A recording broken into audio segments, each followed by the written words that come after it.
Hello, cyberspace. It is I, Terracin, your favorite cyber bitch here. And the name of tonight's show is The Musketeers, Little Shit Kids and the Parents That Need Discipline.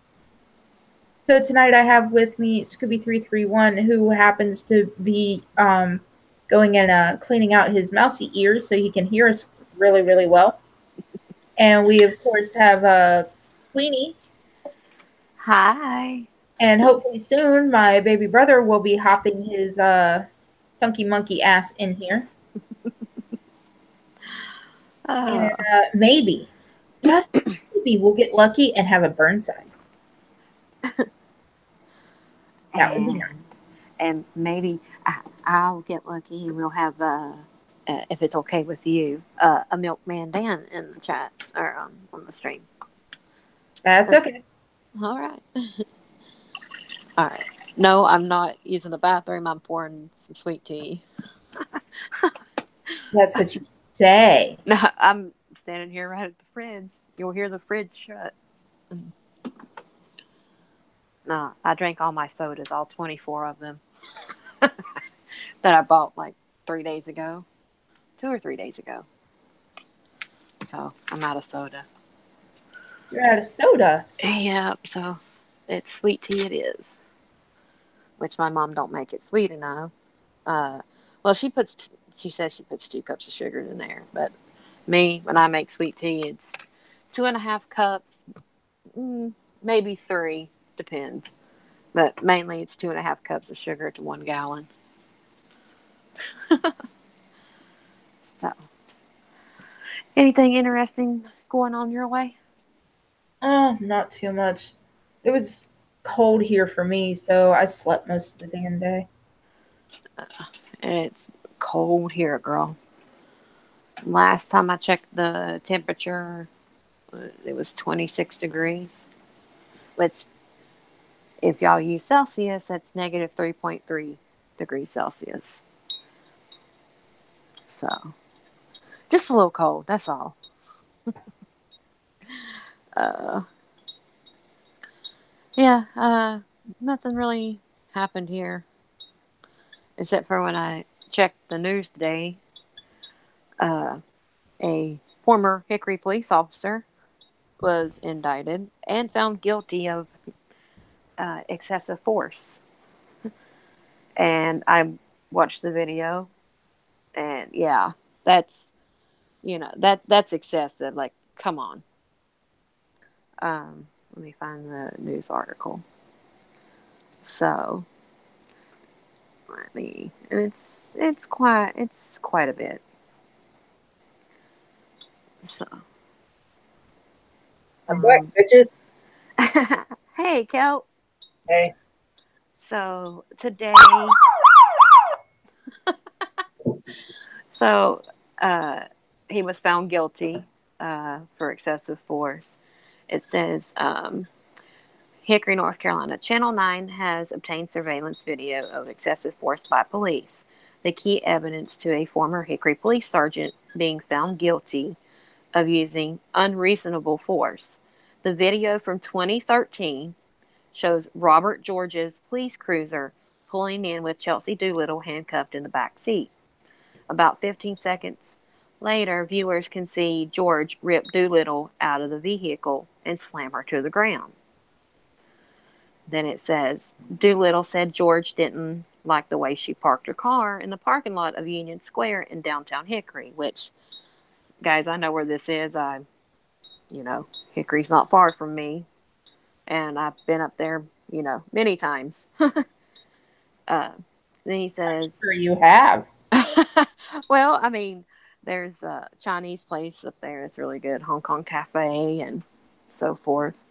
And that's where they have our Oktoberfest and farmers markets and stuff. So, and I've had to go to the Hickory Police Department before. Not arrested. No, never. Not arrested. Just had to pick up a police report after I was in that car accident. Right. No, I was. But it says further, uh, he asked her for a registration, and when she couldn't find it, he asked to start your car. She reportedly didn't sustain the injuries until George took her to the police headquarters for resisting arrest and disorderly conduct. Prosecutors said that she was handcuffed and slammed to the ground by George at police headquarters. The resisting arrest and disorderly conduct charges were later dropped.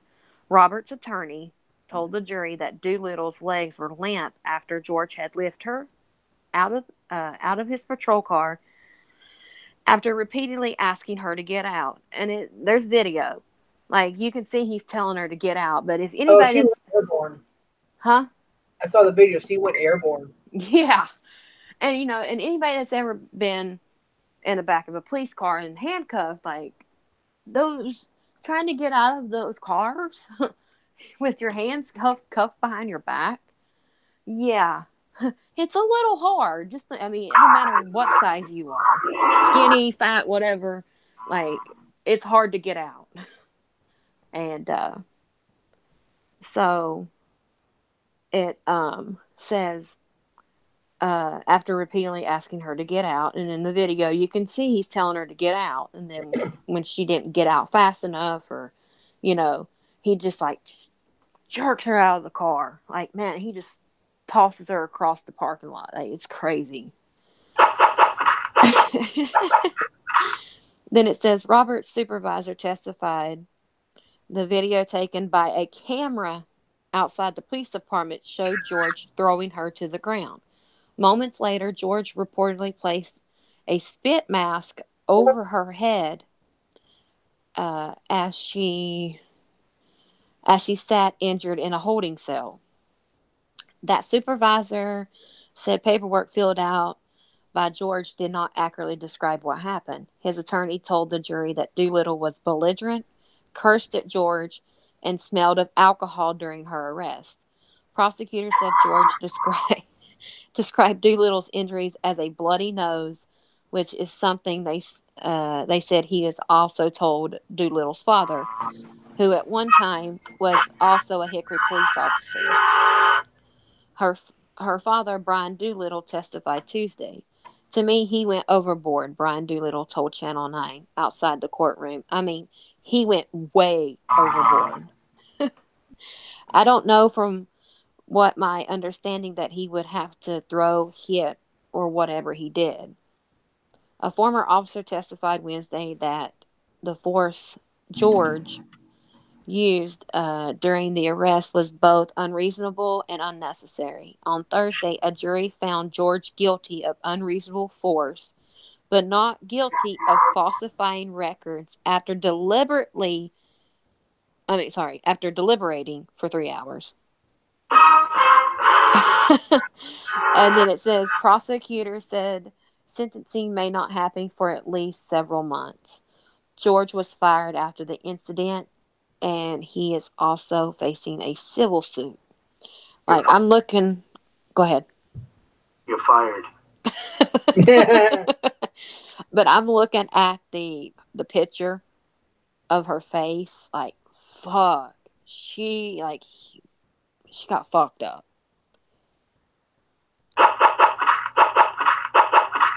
And then, let's see.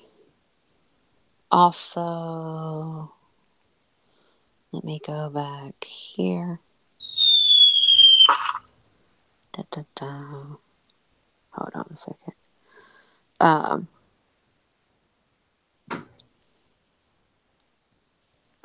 Then I'll read what WBTV says. It says a former Hickory police officer has been arrested after he was indicted in an alleged beating of a woman in police custody and falsifying reports to cover it up.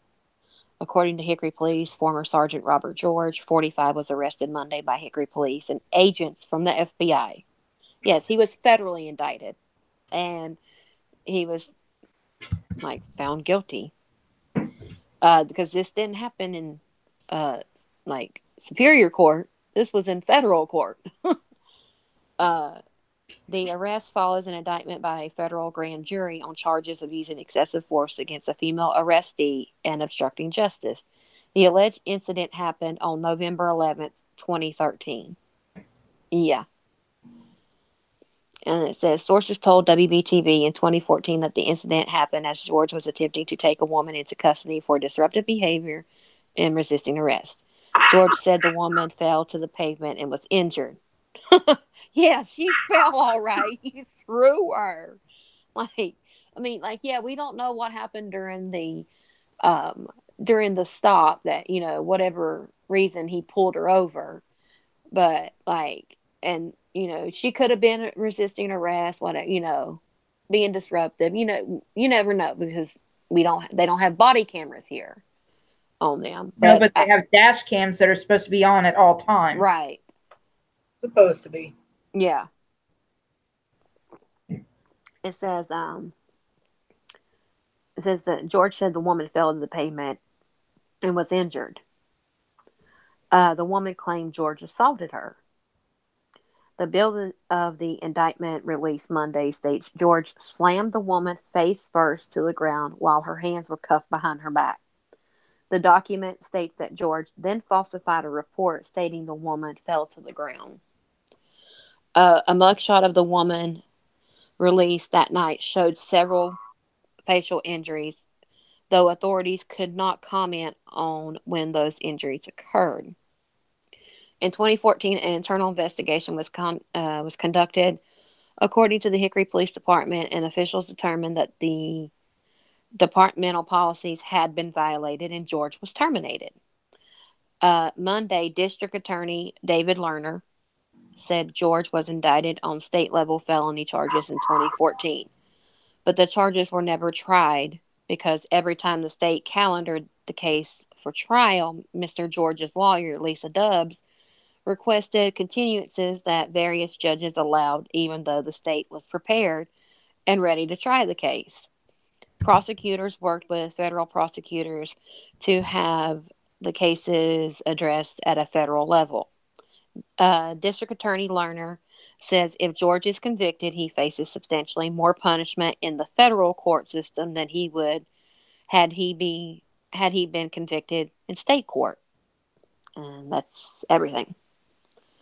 But I know I've dealt with District Attorney David Lerner. You know, he's a very nice gentleman. You're fired. But he don't play. And also we have another court case going on here that has to do with our sheriff. Well, it's not the current sheriff. It's his son, Jason Reed, that was running for to take his dad's place. And he is being charged with putting a GPS system tracking device on his ex-girlfriend's car. And he's stalking her. So like, we just like all kinds of shit going on here. But yeah, Jason Reed was running to be the next sheriff of Catawba County. But I've dealt with Hickory police. Like, they are dicks. They are fucking assholes. And I would rather deal with the sheriff's department or the state troopers. Like, I don't like dealing with Hickory police, but I mean, I've never had any problems, but I mean, they are assholes. But yeah, that's what's going on in my neck of the woods. Well, here in August, there will be no more styrofoam takeout containers and no more one-time use grocery bags. The plastic bags have to use reusables. Yeah, I could see that because plastic bags and styrofoam is not biodegradable. So I could see why. Yeah, I think we have that now over here. We've been working towards that for a while. It just takes so fucking long. But nuclear fallout goes way faster. Yeah. I remember when I was a kid, that's one of the things that we used to do. You know, I was a teenager, and you try to go out and you try to clean up things, like, you know, you join up with like those youth groups or whatever.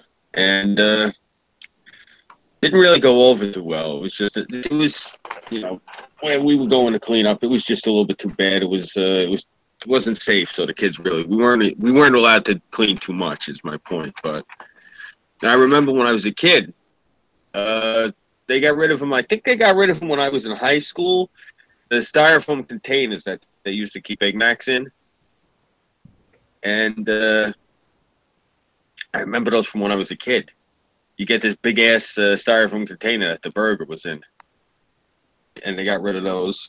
And I remember they used to make you get the McDonald's shakes. They would come in these styrofoam containers. Everything was styrofoam. Yep. Now it has to be paper. Well, Yeah. I With a like wax styrofoam. coating.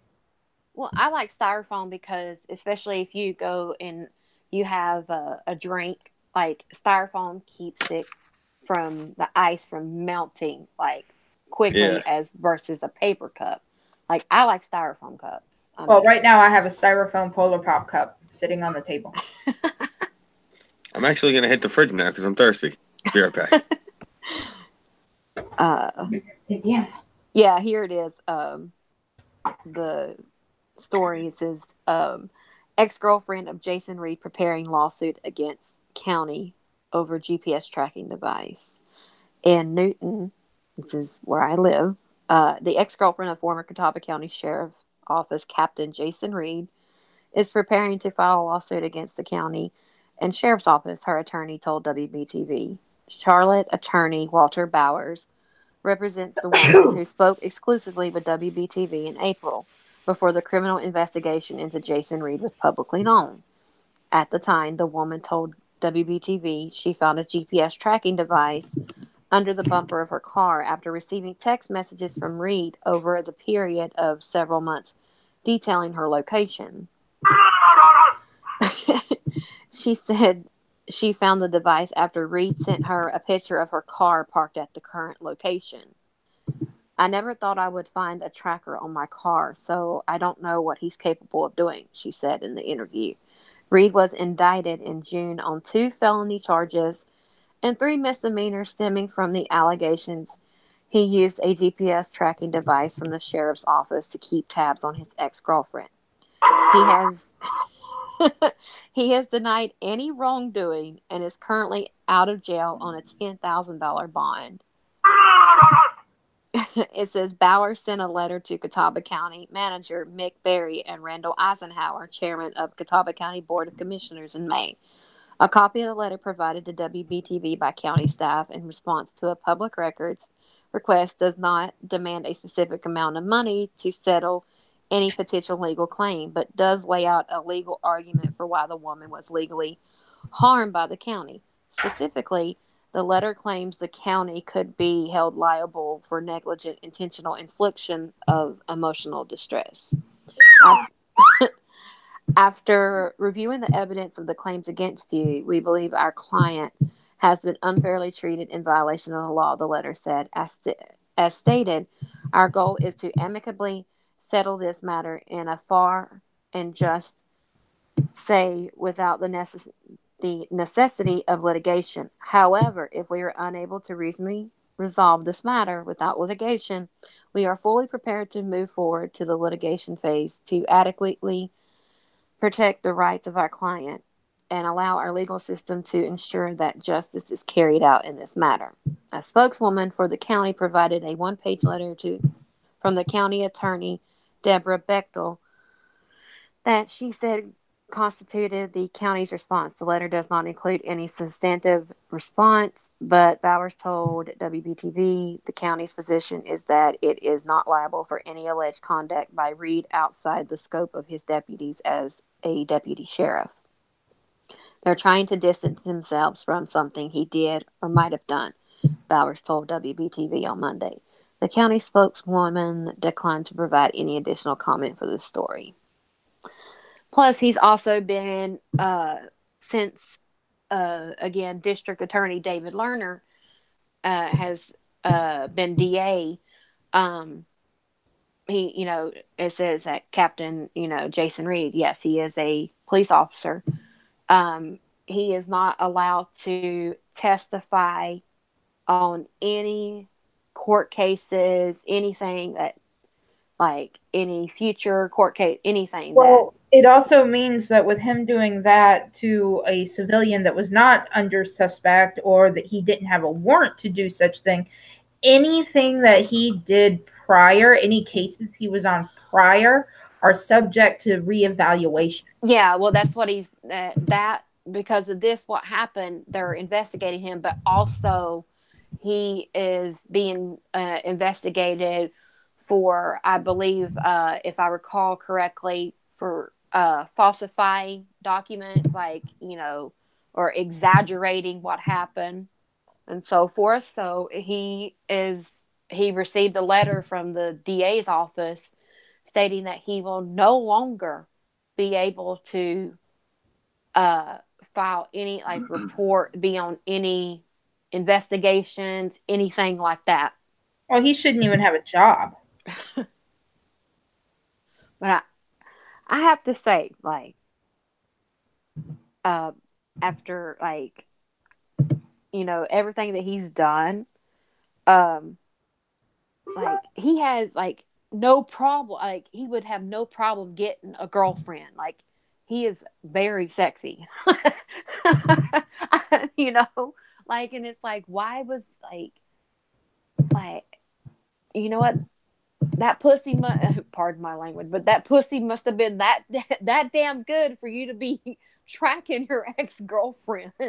That he's whipped or something. Damn. Because ain't no man gonna be acting crazy and shit, And boom, done. if that pussy ain't it's not that good. You like no pussy. That sounds some men act when that pussy's good, they act fucking crazy like this. You're done. But it's I can see why he was doing it. I guess because just my opinion. But as sexy as he is, as very good looking as he is, he would have no problem getting a woman.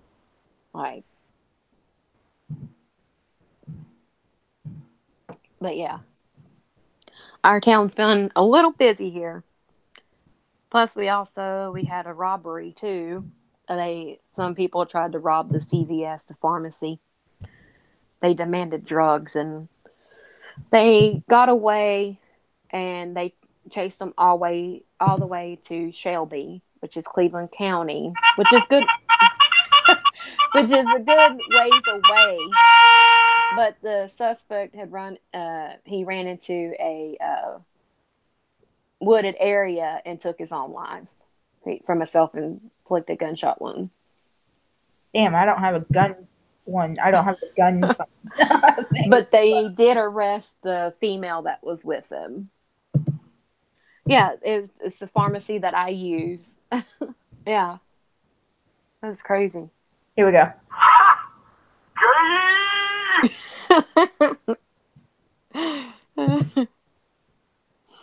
Don't you have a life? Apparently he doesn't now. There's always some shit popping off here, but and you said he ran into the woods? Mm-hmm.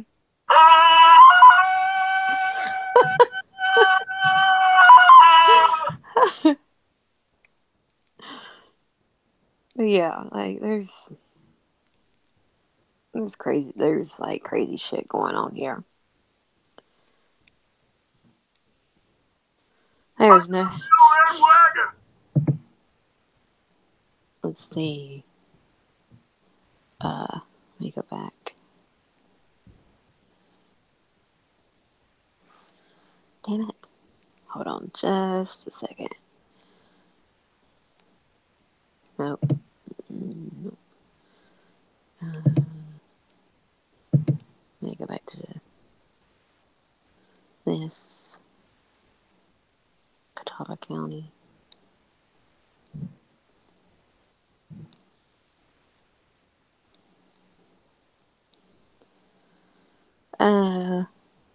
And then we're also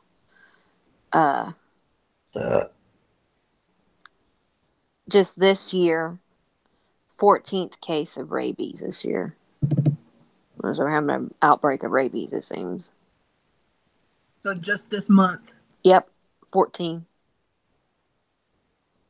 And they said it was coming from a skunk.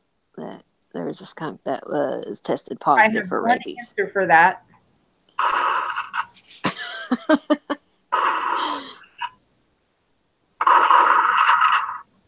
You ever hear about the minor rabies epidemic in Morocco? Mm-mm. Some Muslim teenage boys were getting it from the local donkey. Guess how they got it? Fucking them? I'm I don't know. serious. All you do is this to everything that has it, be it human or animal, and you cure the epidemic. Oh yeah, they killed the donkey eventually. Kill the people too. Is that why Muslims like Democrats so much? Because their mascot looks attractive to them? I have no clue. I'm a liberal. But I love my guns. Damn, it says vaping device explodes in face. Man flown to hospital in Catawba County. A vape exploded in his face. Mm-hmm. This is in Longview, which is up the street. It's not that Okay, far. I want to know what he did wrong to cause it to explode. It says a vaping device Asking for a exploded. friend?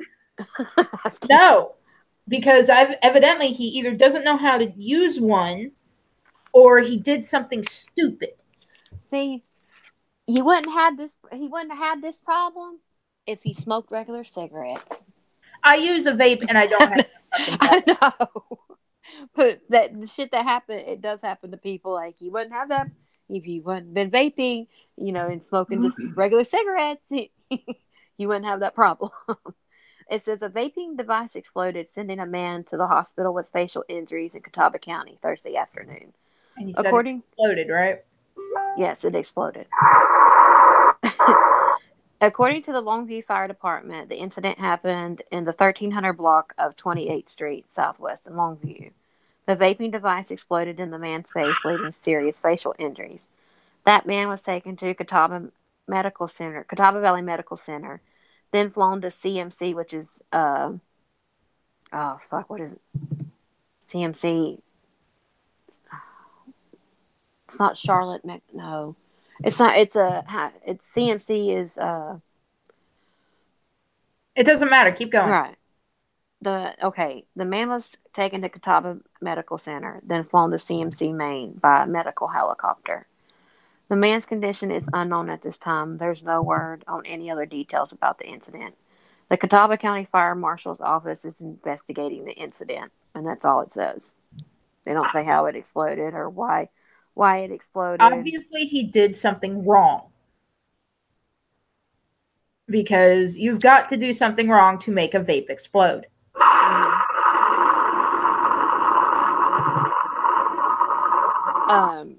Either I know some of them, if you just plug them up to charge them, I've seen that shit explodes. Okay, when you plug them up to charge them, you're not supposed to keep the tank on it.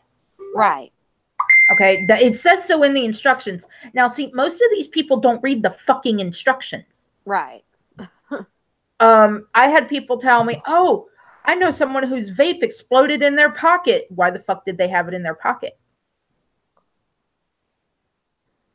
Because apparently they were wearing, those fucking tight ass hippie jeans. I was like, most likely what happened is they sat down, the button got pushed, it overheated, and that's what caused it to explode. Right. As somebody who doesn't smoke, well, at least not tobacco, I don't know. I feel like I'm at the fucking cantina on Tatooine every time I'm around all these people with their vaporizers, because, like my sister's got one. It looks like a big black electronic saxophone. And, right. She's... I've shown what my vape looks like. Yeah, I seen it. I seen it in person. Yeah. I mean, mine looks like it should be something that would explode instantly. But you've seen me drop it on concrete. Yeah, well, my sister's got one. It looks like a cello. Nice. But the case of Seriously. mine is made out of, steel. So Yeah, I don't mean it looks like it literally like looks like the instrument. I don't mean she takes a bow and starts playing the thing in between drags. I mean it's like this big awkward thing. It's like that big. It's enormous. And I said to her, I'm like, Nani, what the hell are you doing with that thing? I said, was there like a gun hidden somewhere inside of it? No. It's just my vaporizer. I'm like, all right. Hey, it's great too because she sits there huffing on this thing and it fogs out the room. but I seriously Hot want to know boxer. how this guy made it explode. Because he had to have done something wrong. Now, it is possible if you put in the wrong type of coil. Yeah, Well- the ohms are different. I know this because I'm not going to name the person, but I was on the phone with him, and he knows how to do that shit. And he was because his vape fucked up, and if you don't get the ohms just right, like fixing the coils and shit, and like yeah, it'll explode that way too. Yeah, well, if it's working like that, ohms. Oh, okay, yeah, it's a feedback loop. Yeah, it had to be between 1.1 and no higher than 1.3 ohms. Now, with my vape, with the battery thing, the tank, mine's called a lava tube. And with this, if it's the ohms are too high or too low, it won't work. Yeah, So that won't it hit. doesn't explode. It's a safety feature. Well, if he and why I say I won't name this person because I've been threatened by that person. So, but then yeah, the people on this panel besides Kelp know who I'm talking about. He was saying that if it got up above 1.3, that it, he was testing it, it would explode when he hit the button. That his didn't have a safety feature. Yeah, and I've had 2 lava tubes. The one that I have now, Chunky Monkey over here bought for me. Oh, that's so sweet. I tried vaping, and that shit fucking choked me. Like I'm You a have smoker. to get used to it. Like, yeah, they come in handy when I don't. Like what Rizzo says in Greece. Oh, you're not supposed to inhale unless you're used to it. Well, I am used to inhaling cigarettes. I've been a smoker No, for with vaping it's a lot 8 different years. because you're inhaling water particles. What's inside is glycerin. It's like you're huffing steam. Yeah. Wow, that must have do some wonderful shit to your lungs. Oh yeah, when I first started vaping and I was quitting smoking because I was smoking full flavor 100 cigarettes. Marlboros? No, pretty much any brand that was cheap enough. Including the cheap ass cigars. I started puffing up, oh my god, I don't know what, but it was brown. And it hurt. And this was going on for like 2 weeks. And my aunt was worried about me. But after 2 weeks, apparently I coughed all that shit up because I was sleeping better. I wasn't waking up coughing. Every so often now I'll have a cigarette, especially if like my battery's dead or like the other day I forgot my fucking vape at the house. But I can smell better. Like when my roommate, she'll smoke in the car and I can smell the saltpeter in her cigarette. I know. I've heard like Fucklet gets on to me about smoking. He's like, and he's a former smoker, and he's like, you can't smell anything, you can't taste anything. I'm like, yeah, I can. I have a really good sniffer. Like my nose, like I can smell like whatever, like fucking 100 miles away. Like I'm figuratively speaking, but like, it's me being a smoker for 8 years. I don't have any problems, you know, with my taste buds or smelling anything. Like, well, I guess I'm just one of those odd ones then. Yeah. Someone in the chat says try the small vapes like a cig. I actually started out with a small vape. I tried that, and those even choked me too. Interesting. You know, I said something to a local crackhead just since you were talking about smoking. You reminded me of this, and I go like this to him. I go, hey Bobby, I got a question for you. I go, when you hack shit up out your lungs, I said, do you dry it out and try to smoke it again? Oh, fuck. Oof. Yeah, I know. The asshole actually broke a bottle on the bar and came at me over it. He was tweaking at the time when I could tell he was all scratching and everything. And one of the guys who's was a bouncer at the bar. He goes like this. He goes, yeah, I want to get this guy out. I go, yeah. He goes, yeah. He's like, okay, I can get rid of him. He's like, no, don't start no trouble. I go, I'm not gonna start any trouble. I go, yo, Bobby. Yeah. He goes like this, Scooby, what the fuck happened? I told him what I said. He's like, what the fuck did you say that to him for? I said, well, he was tweaking. He was looking the cop. He wanted to get rid of him. I figured that was the easiest way. He's like, yeah, but he broke a bottle and came at you. I go, I didn't expect that, yeah. You know, it was a good thing that your guy was right there because they actually got like a whole security crew now up at the local bar. Mm-hmm. So we had to have it because what happened was we usually have like the Oktoberfest and then we have like the church festival in the spring at the other end, of the block. And every year, like I remember one day I'm up at work in the local pizzeria over there, and they come in, and I think it was an odd number. It was either 7 or it was 9.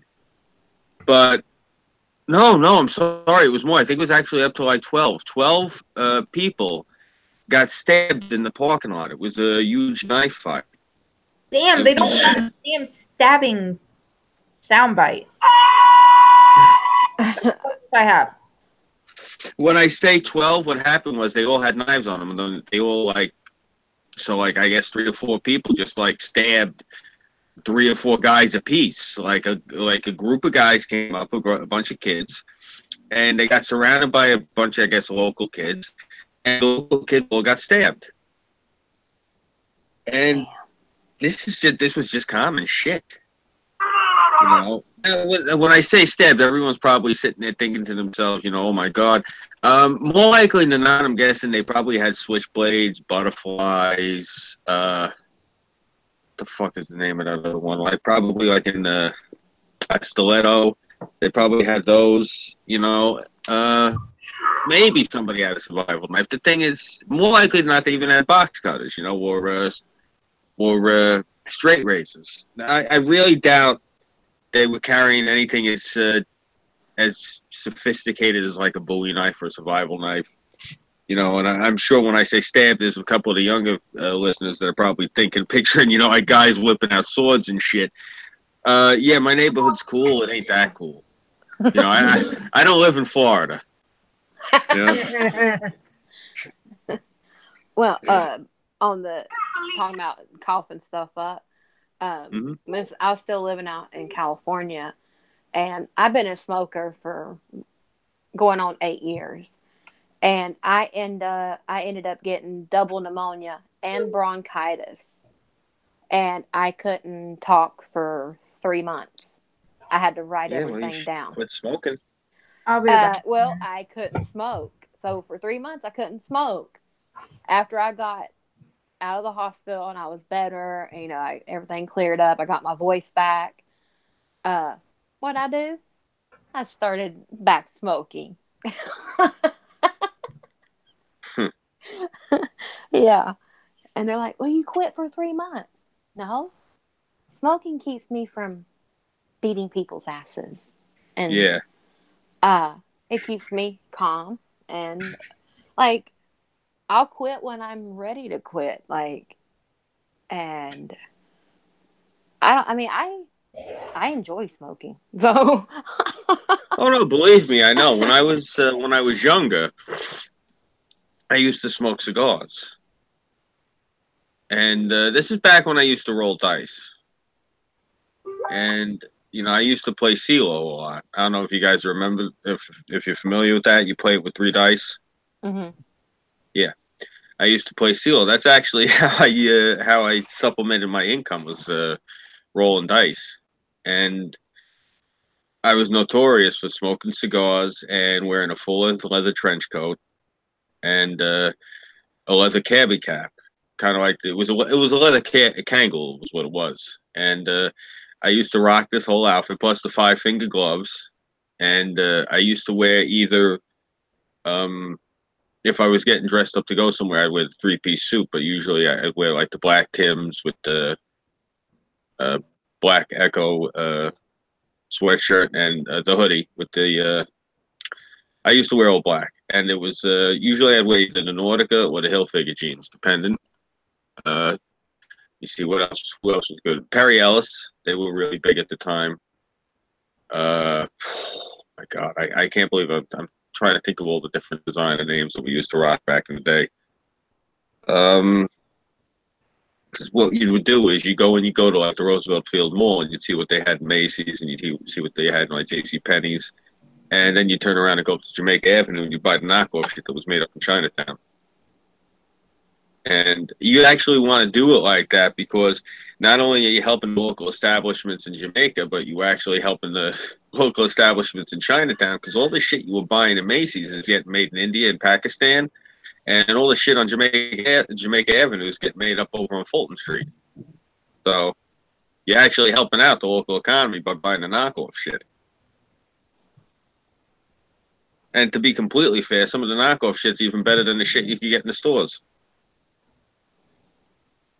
Nice. Yeah. Ooh, that just reminded me of something. Give me 2 seconds. I'll show you something really cool. Check this out. You're not going to find this anywhere else but New York. Give me 1 second.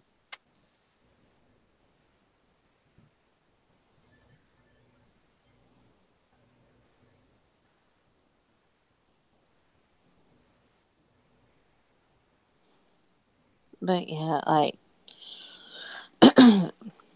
my mom, like she's a former smoker. She quit cold turkey. She was a three pack a day smoker, but that was 36 years ago. She's quit, and she gets on to me all the time. Sarah, I wish you quit smoking. Like, I'll quit smoking when I'm ready to. And yeah, like when she found out I was smoking, she's like, well, if I catch you smoking, and I was over the age of 18, so I catch you smoking, I'll make you smoke every one of them back to back, and I'll make you eat the cigarette butts. And she never caught me smoking though. And I didn't live with her. I lived on my own. But now, she seen me smoking later on, and she's like, whatever. Like, you want to kill yourself? Okay, go ahead. But, like, she has no problem, like, buying them for me. Like, I'll send her to the store. Like, hey, Mom, you going to the store? Yeah. Okay, I need to give me some cigarettes. So. But, yeah, I'll quit when I'm ready to quit. But I kind of have a philosophy. It's like, we're all going to die one day. And I'm going to die happy. I mean, a cigarette in my hand and a soda in the other one. Like, but that's the only 2 bad things I do is smoke cigarettes and drink too much soda. But other than that, I don't do anything. Never done drugs a day in my life. My biggest vices have always been personally like when I was younger, it was malt liquor, and then for a while it was reefer. Like those were my bad vices. Then for a while, I'm ashamed to say I had a really bad addiction problem with women. I got over it. Huh? Boom. What? No, it was bad. It was. I was bad. That's nasty. No, no, no. It wasn't. It wasn't like that. It was. Oh, sexy girlfriend.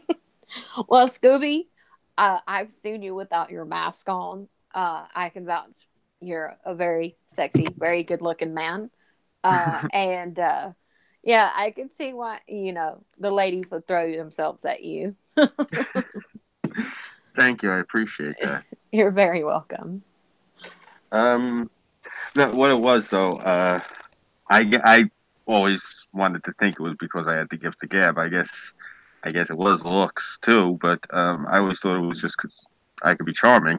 Or at least I think I can be, But anyway, I had a really bad problem with. I don't want to say I was philandering or that I was being Lothario, because you know what it was. It's okay. You can say you enjoyed humping the honeys. It's okay. It was no, it was more than I'm that. just kidding. I actually like I tend to be a little bit romantic. We were actually like I'd like to think of them more as like being lovers than it was just like a fling. And we had, I mean, I had some really good summers there, and yeah, that's what I said to my friends. How could you get into drugs when there were women out there, guys? I mean, come on. How could you honestly want to get into heavy, hard drugs? It doesn't compare. It doesn't compare to sitting there and just holding someone in your arms and she's giggling and smell her hair and feel her skin against yours. Yeah, seriously. What drug gives you that? Nah. That drug. Viagra. But yo, check this out. I was gonna show you guys something really quick. You can only get can't get them anymore. But back in the day, these are Reeboks, right? You guys remember Voltron? Yeah. You see the number 4 there? Now check it out. These are patent leather, by the way. That's why they're so shiny. And boom, the blue lion. Nice. Yeah, love these shoes. Oh yeah, back in the day, you could see all sorts of wild shit. Kind of sucks, you know. Like where are the shoes I had on earlier? I was wearing my official Knicks shoes down at the gym. Yeah, I went to the gym earlier today. It's first day back. Even though I signed up 2 weeks ago for the new year, I haven't got to go down there. Where in the hell are my sneakers?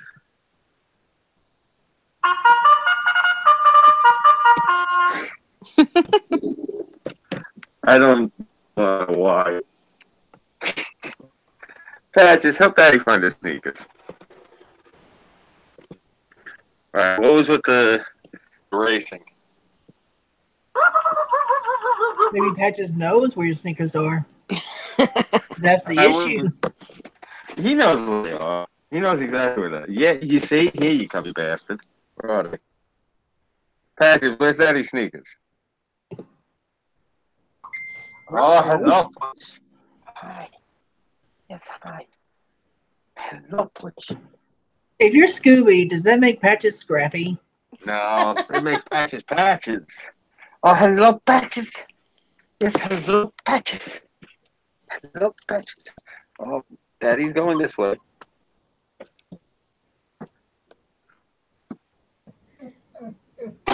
Oh.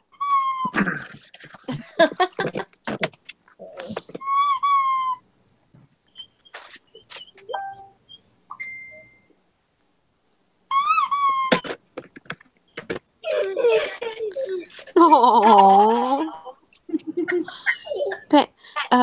Cody, is mommy being mean to babies? Do that thing again, Tara.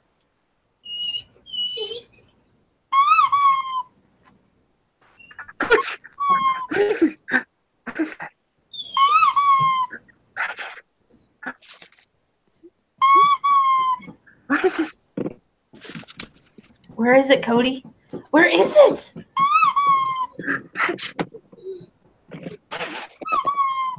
Cody, just find it.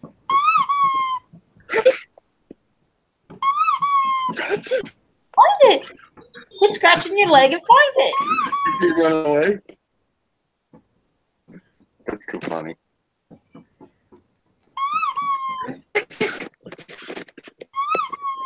Where is it? Where is it?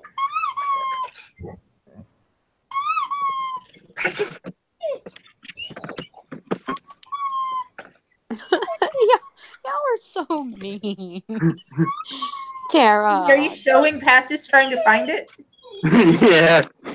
Then I shall present you. No, he already ran away. Aw. Butch, you camera shy? Come here, Butch. Butch.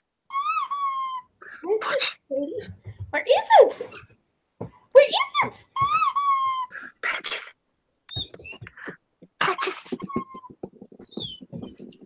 What? Where is it? Where is it? Where is it? I'm jumping into my lap. Aww. Patches. Where is it? Patches. Patches. Oh, goodness. Where is it, Patches? Patches. Oh, Patches. Oh. Patches. Patches.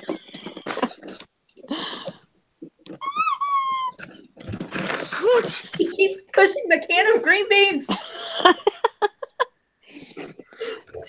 Look, it's funny. They're my mom's dogs, but I consider them my dogs too. But they have their toys, and we have in the hallway is wooden floor, and then in the kitchen is linoleum. And I'll stand in the living room, where the living room carpet meets the linoleum, and I'll like chuck their bunny rabbit down the hallway, and Tank, like he'll just take off, and it's funny, they just slide. They're like trying to stop. It's funny, and I'll do that like several times. It's funny, man. Yeah. Tank, he's Yorkie and Jack Russell, and like, man, he can jump. Like I'll have the bunny rabbit, and I'll have it in my hand, and like, just like holding my hand out a good 3 foot off, and he can jump as high as that. I'm like, shit, I wish I could jump that damn high. And then Honey Bun, I'm her favorite Who Man. Like, man, she's very, like, when she runs, she's very aerodynamic. She is Yorkie and Shih Tzu. And, man, she can run. Like, they'll be playing in the house here, like in the living room, going around. We have a, decent sized living room. And, man, like, he'll be trying to get Honey Bun. And, yep, he's a little chunky monkey. Like, yeah, he can't keep up with her. This is going to sound horrible. And it might actually even change your opinion of me a little bit. A few years ago, when I was a little bit younger and a little bit twisted, my mother had, I don't know, I guess it was right after my father had passed, and I had just gotten injured, and my mother had had a stroke, and for whatever reason, she had developed a trust issue with me. And she had a dog at the time. It was a puggle. And I used to refer to the puggle as the orange rat. And so she was busting my balls for whatever reason, and I was fucking with her. And I'll never forget it. I said to her, I go, yeah, Ma, watch. Well, as soon as you leave, I'm putting your rat in a pillowcase and we're going to go for a spin. And my mother goes with my sister to leave. And the fact that she thought I would actually do it is what fucking really bothers me to this day.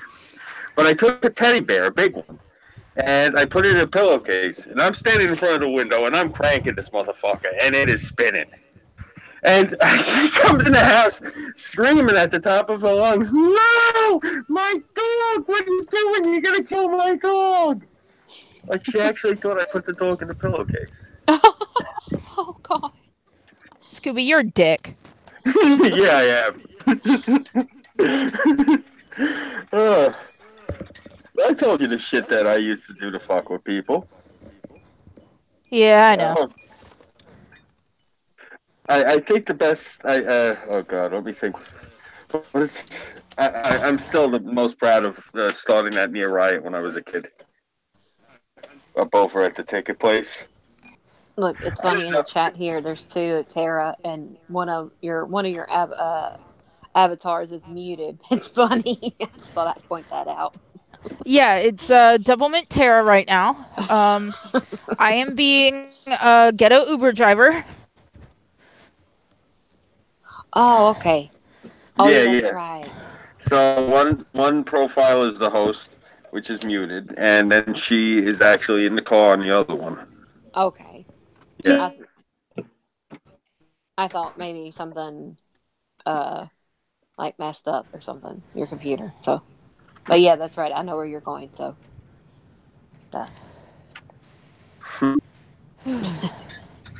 Okay, so on to the name of tonight's show. I wanted to do it after I had left so that Katrina couldn't fucking hear. Sorry, I don't mean to laugh like a retard. Continue. Tonight's show, and I'm sorry if I blank out. Let me know if I do. My neighborhood is shitty. Bless you.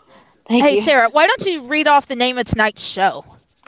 The name of tonight's show is Shit Kids and the Parents That Need Discipline. So, I my hear a roommate. hurricane coming. A total shitstorm. So, my roommate has a 5-year-old, and he's a little fucking shit. He is. Don't I heard sugarcoat it. it. And, you know, I've told her many, many times, I'm like, you're letting him run all over you. And she's like, well, I'm a single mother. I don't give a flying fuck if you're a single parent. My mother was a single parent and I was raised better. You know, you can teach your kid not to be a little shit. Like, okay, a few days ago, he wanted something that she had, and he's like, give it to me. And she's like, what do you say? He goes, now! And I'm like, when the fuck was he allowed to watch Addams Family? Oh. And I'm thinking to myself, if that were my kid, their face would be red as hell with a hand mark on it. Mm-hmm. Because I know for a fact he was standing there in her face screaming, now. Mm.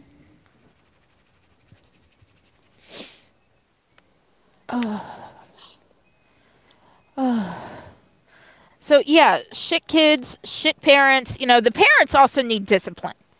Because evidently, they don't know how to raise fucking kids. You know, if you're going to let your kid be a little shit, you don't need to have that child. Yep. And I could say the same thing about my sister. The way her kids, her 15 and her 18-year-old talk to her, yeah. I would if we was to ever talk to our mom and dad like that. Yeah, my mom has a saying: "I brought you into this world. I can sure take you the fuck out of it." That's exactly the same saying my mom had. I heard that from Bill Cosby. Let me tell you something. My mama is a OG. She's never been in a gang or nothing like that, but she's fucking straight up gangster though. Like she don't play.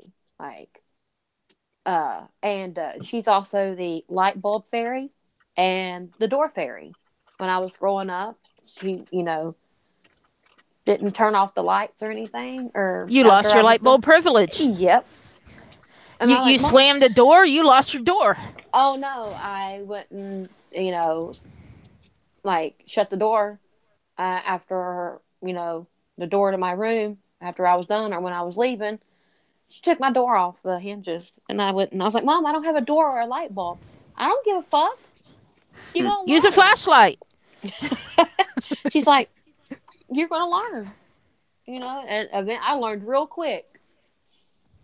And she did. She finally, my nieces and nephews that were growing up, my oldest sister, um, her two kids were living here uh, when I was growing up too, and they were doing the same thing. And she took the same thing, took the light bulb, took the door. They said the exact same thing I'd say. Well, I can't see, and I want to shut my door. No, I don't give a fuck. You gonna learn. Yeah. Yeah, I remember when I was a teenager and my brother was still living here. Where I Oh, sleep now, that used to be his room. And he was a real dick about it. He used to bust my father's balls because at the time there was no radiators. And there's still no light. I basically got a lamp. But my brother used to go like this all the time. He used to refer to his room as Little Harlem. No light, no heat. hmm If you want me, I'll be in Little Harlem. Yeah, that's exactly what he used to say to a T, actually. You know what it is, too. Fuck you, pops. Yeah. No, God, no, he would never say that to the old man. You kidding me? Oh, no, you did not talk back to my father. Oh, my God. Like, I remember once one of my friends cracked wise to the old man. Without even a word, my father goes like this, but you ought to take him outside and beat the shit out of him. I go, all right. And my friend looks at me, he's like, are you serious? And I grabbed him by the throat and dragged him outside and smacked the shit out of him. The old man told me to. It was really that simple. Honor thy mother and thy father. Sorry. The old man wants your ass beat. You gotta get your ass beat. This is the way it worked. yeah. I told my mom when I was about 15, 16 years old. We got into it, and I told her to shut the fuck up. Yeah, that's the first and last time I told her to shut the fuck up. Oh yeah. I mouthed off to my mother. My mother was the first. Get this. She was the first person to ever knock me out, and she was the first person to ever knock out one of my teeth. Did it in Damn. one shot. So yeah, she knocked me out and knocked out the tooth in one shot. Well, you got to Oh, remember. isn't she also the one that taught you how to box originally? Yeah, when I was a kid, my mother was the YWCA Golden Glove champ for I think it was 3 or 4 years in a row in the North Bronx. Nice. Yeah, yeah, that's part of the reason I get annoyed when people, on here, they come and they run their mouths. I mean, they do certain things just because it's one of those things. Like I tell people, step in the ring with me and put on the gloves and step in the ring. It's really, I'm not trying to sit here like try to be a tough guy. It's one of those things, not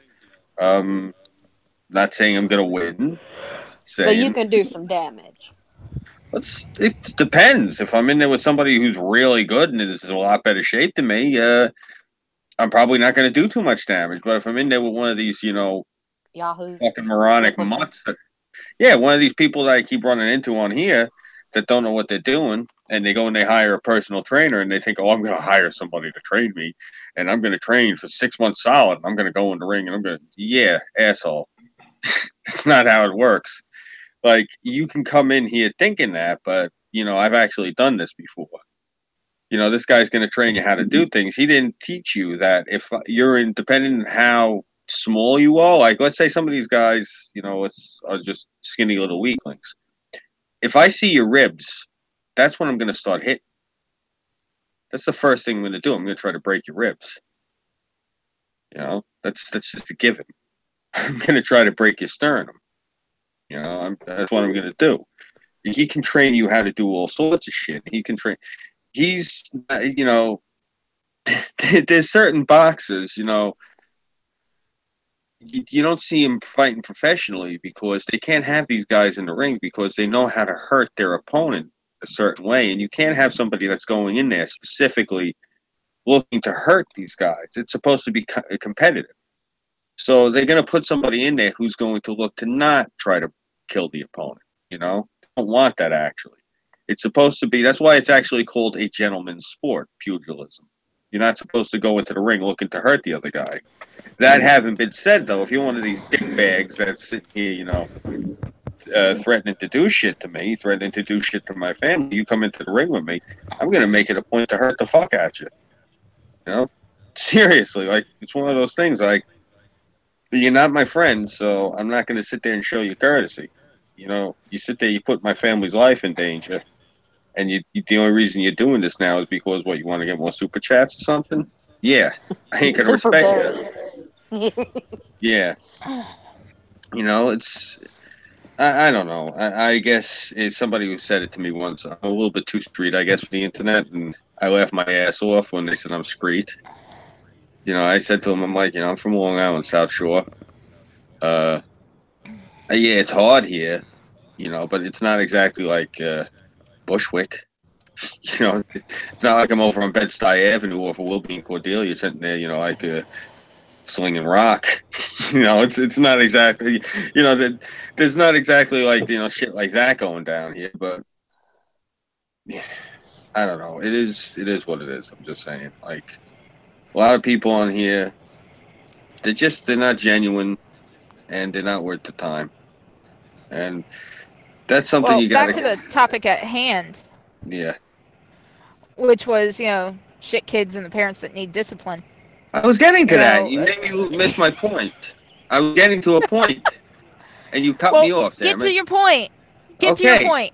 I haven't talked. I've been muted most of the night to let you all talk and sit there and hem and haw. And finally, I start talking about something. You cut me off mid-sentence. Anyway, the point being is I don't honor and respect these people because they weren't raised properly. They don't have any personal discipline. They have no scruples. They have no morals. It wasn't instilled in them.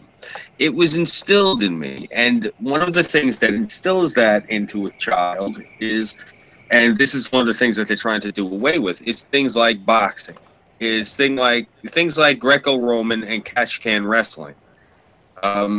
Like what they teach you basically at schools. I don't know if they have wrestling programs. They have good wrestling programs here in New York. They have wrestling programs here. Yeah, wrestling. I'm a big proponent for wrestling. I'm a big proponent for school boxing, martial arts. I believe in things like that. And you get these sissy Mary cream puff fox, and they're like, "Oh no, we don't want to teach the children violence. Oh, that'll be counterproductive." I look at them like, "Yeah, asshole. Listen, you teach the kid this because you know how much discipline you need to be able to like kick over your head and not pull every fucking ligament and tendon in your leg. Like you got to actually sit there and hone your body into a certain. Well, you don't see too many black belts out snorting coke and friggin' doing shots. I'm sure there's probably a handful of them that are like that. I've known a few who aren't exactly up to par, but for the most part, the guys who are competitive, the guys who are actually into it, they're not, dirtbags. And it's one of the reasons I've always said this is something children should get involved in when they're young.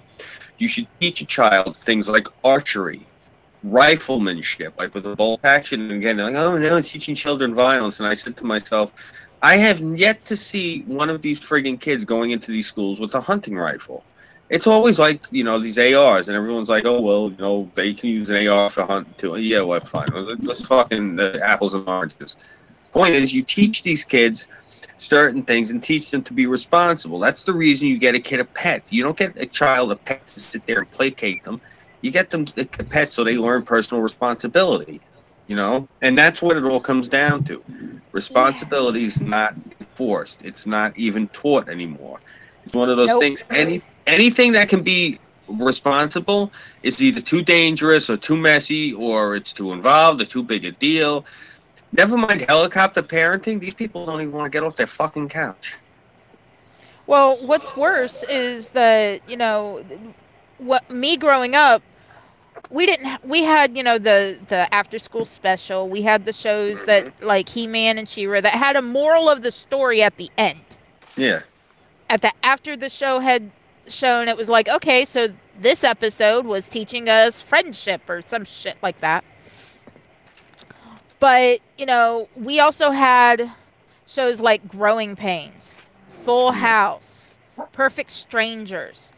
Decent shows, and now all we have is shit like fucking Always Sunny in Philadelphia and fucking Jersey Shore, and so all the kids want to look like these spazzes.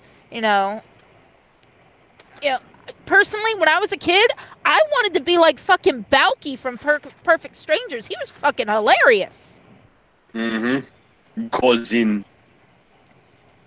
Yeah, we watched violent movies. Oh my god, my favorite movie as a child was The Golden Child with Eddie Murphy. Oh, I love that. Wait. Then next to that was all the Beverly Hills Cops movies. Hold on. Axel Foley.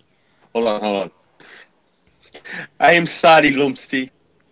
Everyone, I have robbed from my brother, Lumpsy. I am not worthy to be around decent, good people like you. I deserve to be flogged. I deserve to be purged. I deserve to be punished. I love that movie. Oh, man. That was, oh, God. Did I see that one? I think I seen that one in the theaters when I was a kid. Like, me and my brother went into Queens to see that one. I used to go and watch that at a drive-in theater once a week. They always had The Golden Child. Now where the drive-in theater used to be is the health department and a shitty grocery store. We actually still have they have a projector and stuff, but they'll still do like drive-in movies. But I know they still do it out in California in Santa Fe Springs, near the Santa Fe Springs swap meet. They'll still do drive-in movies like that. That's another thing that, with drive-in theaters, kids got to make friends with other kids, socially, because we got bored and antsy, and you can't exactly run around in a fucking movie theater. Right. But at a drive-in theater, there was usually a little playground at the front. So we could go up there and play to our heart's content, run back, and pass out in the car until the movie was over. I had a friend of mine, he actually, because they let you have a radio when you're in county prison. So he told me he was in county, and he was in there when they still had the drive-in theater when I was a kid. I remember being over there, too. It was right next to the prison. And this is over in Nassau County. This is probably about, like, maybe 5 minutes, 10 minutes outside of Queens. And he's telling me, he's like, yeah, I was sitting there and I just tuned in. He's like, I got to watch all these movies for free because I did like 2-3 years in Nassau. And I just watched them on the drive-in screen because it was like about a quarter mile away. He's like, I just sat there with binoculars and tuned in. I told him, I said, really? I let you have binoculars? He told me, he said, after I did my 6 months good time, he said I was in, I think he was either working in, I think he was actually working in the library and cleaning up in the infirmary. So they asked him, what do you want? He said, binoculars. And they raised an eyebrow, and he explained to them, I can see the drive-in theater, and I got the radio. And they said, oh, okay. Like, that was the thing.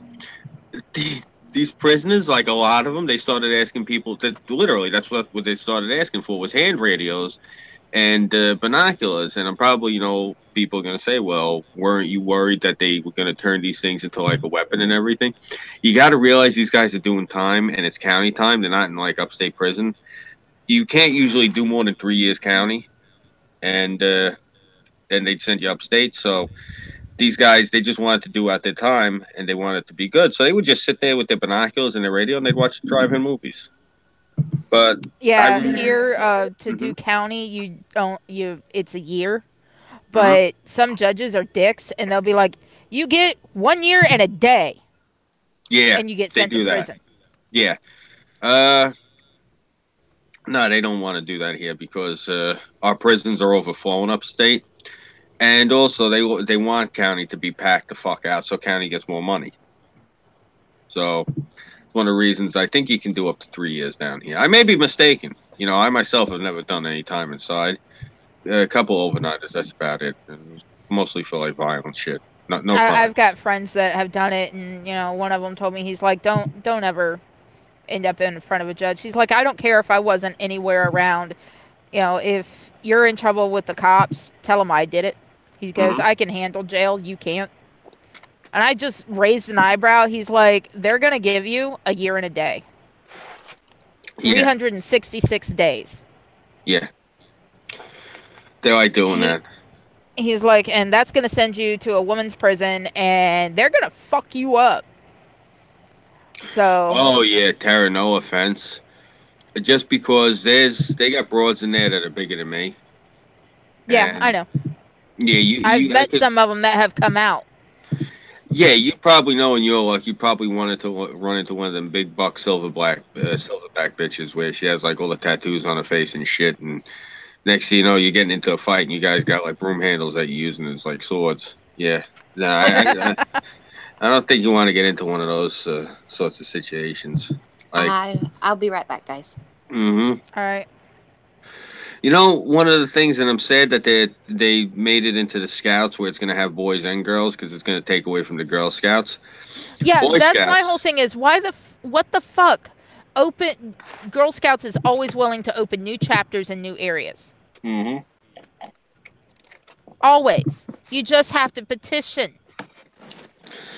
I have no problem if they want to start a third thing for boys and girls. You know, if they really want to do that, that's at what that point I call it daycare with uniforms. You know, because I'll be completely honest with you, and again, I don't like when people say, "Oh, well, you know, gender roles this and gender roles that." Like, look, let's be honest. When you have these young kids and they're developing and they're growing up, um, about 95% of them, maybe a little bit higher, tend to fall into these gender roles. It's usually when they get to be into high school, especially now that it's cool to be confused. That's when they start to get confused. And it's no, and it's all of a sudden it's so prevalent now, and I just love when I run into people who are like my age and they're sitting there and they're trying to get on that SJW bandwagon. I'm like, you fucking loser, and they start to come at me with buzzwords, and I hold up my hand. I'm like, look, asshole, I know you my whole life. I remember in the '90s when you used to walk around with your pants falling off your ass, and you were sitting there trying to talk like you were black, meanwhile you're a ginger. So don't sit here and come at me all of a sudden with this SJW leftist nonsense, you sick fuck. You're 40 years old. Get the fuck over it. Get a life. Get on with it. No one cares about this SJW nonsense. It's a fucking shell game. You're out here screaming like a fucking harpy for the Democrats. That way they can run off with the money again. No, no, fuck it. I refuse to pander to these people. I got these fucking communists. They sit there and they try to come up and talk to me. I was talking to one kid. He actually ran away from me because he's like, "Oh my god, you're talking about capitalism." Nah.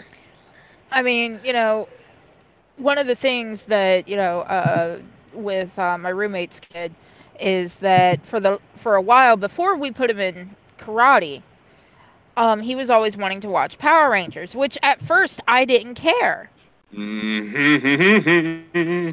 until he decided one day that he was gonna try and do like a roundhouse kick because that's what the Power Rangers do. Because he was mad at me. Yeah. And all I did was grab his leg and literally lifted him up. And he started freaking out. And I was like, seriously? You're going to do that? I was like, now you're not allowed to watch Power Rangers. That was the problem. I A lot won't of let him people had watch with it. it. His mom will go and put it on the TV. And I'm just like, okay, well, if he decides to try and kick you in the face like he tried to do with me, that's on you. Can I ask you a question? She doesn't strike me as the type, but my sister used to do this to me all the time. She would come in and she'd be angry with me because my other sister did this to me a few times too. And I used to tell her, you remind me of our other sister, and she would immediately stop. But my sister would come in and she would blame me because she didn't know that this wasn't appropriate for children. Like, she came in and it was my fault that South Park wasn't appropriate for kids. She came in and it was my fault that Family Guy wasn't appropriate for kids. And the response I got was, well, it's a cartoon. And my response was, remember Looney Tunes? Well, we watched it when we were kids. I said, yeah, but back then, that's part of the reason that our generation's really fucked up. Well, also, our generation, we had common fucking sense. Mm-hmm. We knew, oh, yeah, we're not going to, play with dynamite because it goes boom and we can lose fingers. But then in the same breath, they all turn into junkies. Yeah. Which amazes me. At least down by you, I know there's a lot of meth down that way. At least there's meth because those meth heads at least will go out and do shit. They'll work on cars and they'll cut ones or whatever. You just give them their meth and they go on their merry way, tweaking the fuck out and doing things two times as fast as a normal human being. Heroin's the reverse. You come up here and everyone's laying around. It sucked actually. You go to the beach in the summertime, you see people, oh wow, you should maybe tell that guy he's turning completely purple. And, maybe it's, you should tell him because of his sunburn. And I'm I look at the young guy and I'm nah, son. That ain't sunburn. That motherfucker's overdosing. That's why he's purple. Next he's going to turn blue. I mean, also, a lot of kids, their parents aren't disciplining them. Some kids, a spanking works. With me, when I was growing up, spanking and timeout did not work. Unless you made me go and get my own switch, and then that worked because, the fear of getting hit with that switch was more punishment than getting hit with the switch. Oh, I never got the switch. I would just get grabbed by the hair. I'd get smacked across the ass. So actually, he didn't smack me. He would grab me by the hair, and he would haul off and give me a boot in the ass where my feet would come up off the ground. And I'm talking, at this point, I was already over 6 foot tall and nearly 300 pounds because I was weightlifting. The old man didn't give a fuck. He grabbed me by my hair and he would friggin' boot me in the ass where I'd go flying across the room. And that's the thing. He, once in a while, if I actually cracked wise to him when I was a teenager. Now, again, you have to remember people say, oh, you were a teenager. He should never have hit you. Yeah. My calves are about the size of most people's heads. Especially back then. I'm a big boy, and the old man, he'd smack me around. I really had to do something bad. He never hit me in the face. He'd give me a dead arm. And basically schmuck. He'd yell at me. That was about it. That was it. I never got beat body. I never got bruised or anything. The old man was never abusive to me. But I'd get a boot in the ass, or I'd get a dead arm. God bless you. And I'd get sent outside to, do things like scrape all the paint off the boat and put it, 2 coats. And when you're done doing that, come in. I got something else for you. I never got grounded. No. You think he was going to let me sit on my ass? Get the fuck out of here. I never got grounded in my life. No, you go outside, you're going to do chores. Oh, you see that bush out there that's dead? Yeah, dig that up. That's what you got to do right now. Go. He didn't. Oh, God forbid! There were times where I had on decent clothes and I wanted to get changed, and he threw a fit. I had to run inside, and as fast as I could, I had to get changed. He didn't care. I wore my good clothes to school. That's not my problem. That's the thing.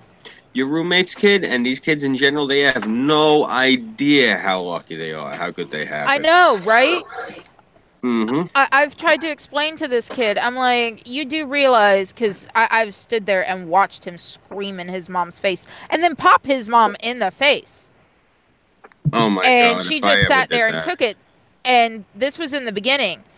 And I looked at him and I said, you realize that if you were my kid, or if I was still your age and I did that to my mom? Yeah. I can imagine. When I was younger, I remember when my father was still alive, may he rest in peace. My sisters, that was the thing of last resort. When my one niece was being really unruly and giving her a hard time. And I told her, I said, just pull over and beat the shit out of her. And no, I can't do that. I'm like, okay, you're going to have problems with her when she's older. But she's like, okay, I'm gonna drop you off, and I'm gonna, let Grandma and Grandpa deal with you. And immediately, my niece started freaking out because she knew she's not gonna be able to get away with that shit with my parents, especially if my father was around. Oh, no. So my father was the type he loved the girls. He was very sweet on the girls, but the discipline was still there. Oh, no, honey, you know what it is? You need something to do, so you're gonna help Grandma, and that was it. He'd give her like chores, and she had to help my mother. So, and my nieces hated it. They were such lazy, slothful things, and my mother would put them to work in the kitchen. And they'd actually learn how to do something. Well, you'd think they'd learn, but these fucking kids, they don't retain anything unless it's on a phone. Ugh. Looks like we lost Tara again. Kelt, you gotta shut up. You talk too much. She's Okay. back. Yay, Tara, you're back. Yeah, we lost you for a second there. All right, where did you lose me at? Right about when I divulged the secret of the universe, and I said I can only do it once. I don't know. Your timing is horrible. All right, tell the fucking truth, dickwad. All I right. have to, right quick. He's talking about We your have secret. an Optimus Christ in the chat. Praise Doug. And we have Joshua Janice in the chat. Hello. And Optimus Christ says, back in my day, I used the bathroom to take a shit, not selfies. Yeah. Thank you. That's beautiful. I want to put that on a t-shirt. And Joshua Janice said in the chat, because when you were talking about boxing, he says not looking to troll anybody, but it was just a fun weekend with the shit that went down. He's talking about the Andy and Tonka fight and so forth. Oh. You mean Yeah, the Andy yeah. and Tonka fight that didn't happen? Yeah.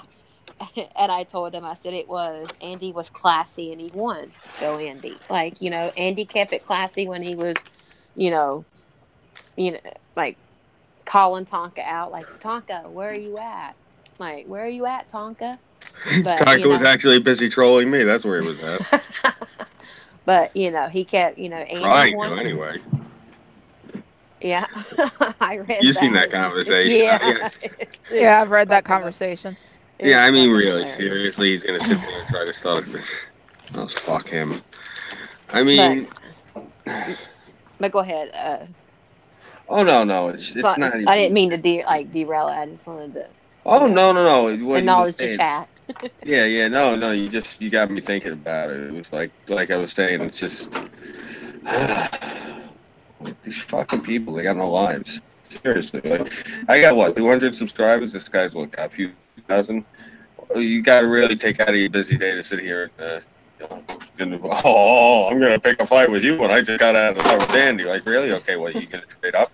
You're gonna go for a guy that's half your size that you actually maybe have a shot with, who's got a couple of thousand viewers, who's gonna see it, to some guy who's no one's gonna really even hear about, who might actually pay show over the fucking mat, and no one might even hear about it because no one knows who I am. So I don't know. Maybe he just thought because of his reputation or however many people watch him or whatever, that was actually going to help him win. I don't know. I mean, I seen that picture of him. I mean, that belt looks like it weighs more than he does. So. All right, so where did I disappear at on my little tirade? Oh, you said, what were you talking about? We were talking about kids need their ass beat, and that he needs his ass beat and doesn't listen. Yeah. Power Rangers. Okay. Wow, you lost me that far back. No, I'm just trying to remember everything. Yeah. Oh no, he had popped his mom in the mouth. Mm-hmm. Yeah, I heard that. Yeah, so I told him that he was lucky he wasn't my kid, for one, and two, that if I had been his age, my head would still be shaking from me getting popped back in the mouth. Mm-hmm. And I told him if I ever caught him hitting his mom like that again, I'd make sure that he knew what it was like to get popped in the face, the way that he popped her in the face. And after that, she's actually she'll discipline him in public. I told her, I was like, don't fear DCF anymore. There's no point to. I said it's been proven that disciplining your children is completely different than abuse. Exactly, and that's another thing. Like these kids these days, they need their ass tore up because discipline like that works. They come out the American like Psychiatric Association or Medical Association, whatever. Oh, if you discipline your kids, if you tear your kids' ass up, it causes behavioral problems. Yeah, what behavioral problems is that? Oh, it's called respect for others. It, you know, Grounding your kids is the worst thing you can do, and I'll tell you why. When you kid, especially if you got a kid that's going to have a tendency to resent you, which is something I've noticed is like it's a cultural phenomenon with these kids. They resent their parents, and what it is they ground them and they put them in timeout. So these kids are sent away from the parents, and they're allowed to go onto their phone and they're allowed to go onto the computer and do whatever they want. And then once they're out of grounding and get out of timeout, they get dragged back in to go sit with the rest of the family. And so these kids learn that all they have to do is whatever they want, and the parents will send them away so they can go play with their friends on the internet. And they can go. So that's why I'm against grounding, because you're actually giving them what they want, and that's actually part of what's causing this problem with these kids, where they don't, Well, like the thing is, you don't realize that the parents aren't raising the kids anymore because they're grounding them and sending them away, and the kids are getting raised by somebody else. They're getting raised by whoever they're interacting with on the phones or whatever their device is when they're not in the parents' presence. If you're gonna ground them, you gotta take this shit away from them too. That's the thing. They don't bother doing it because they don't want to deal with these little hellions screaming.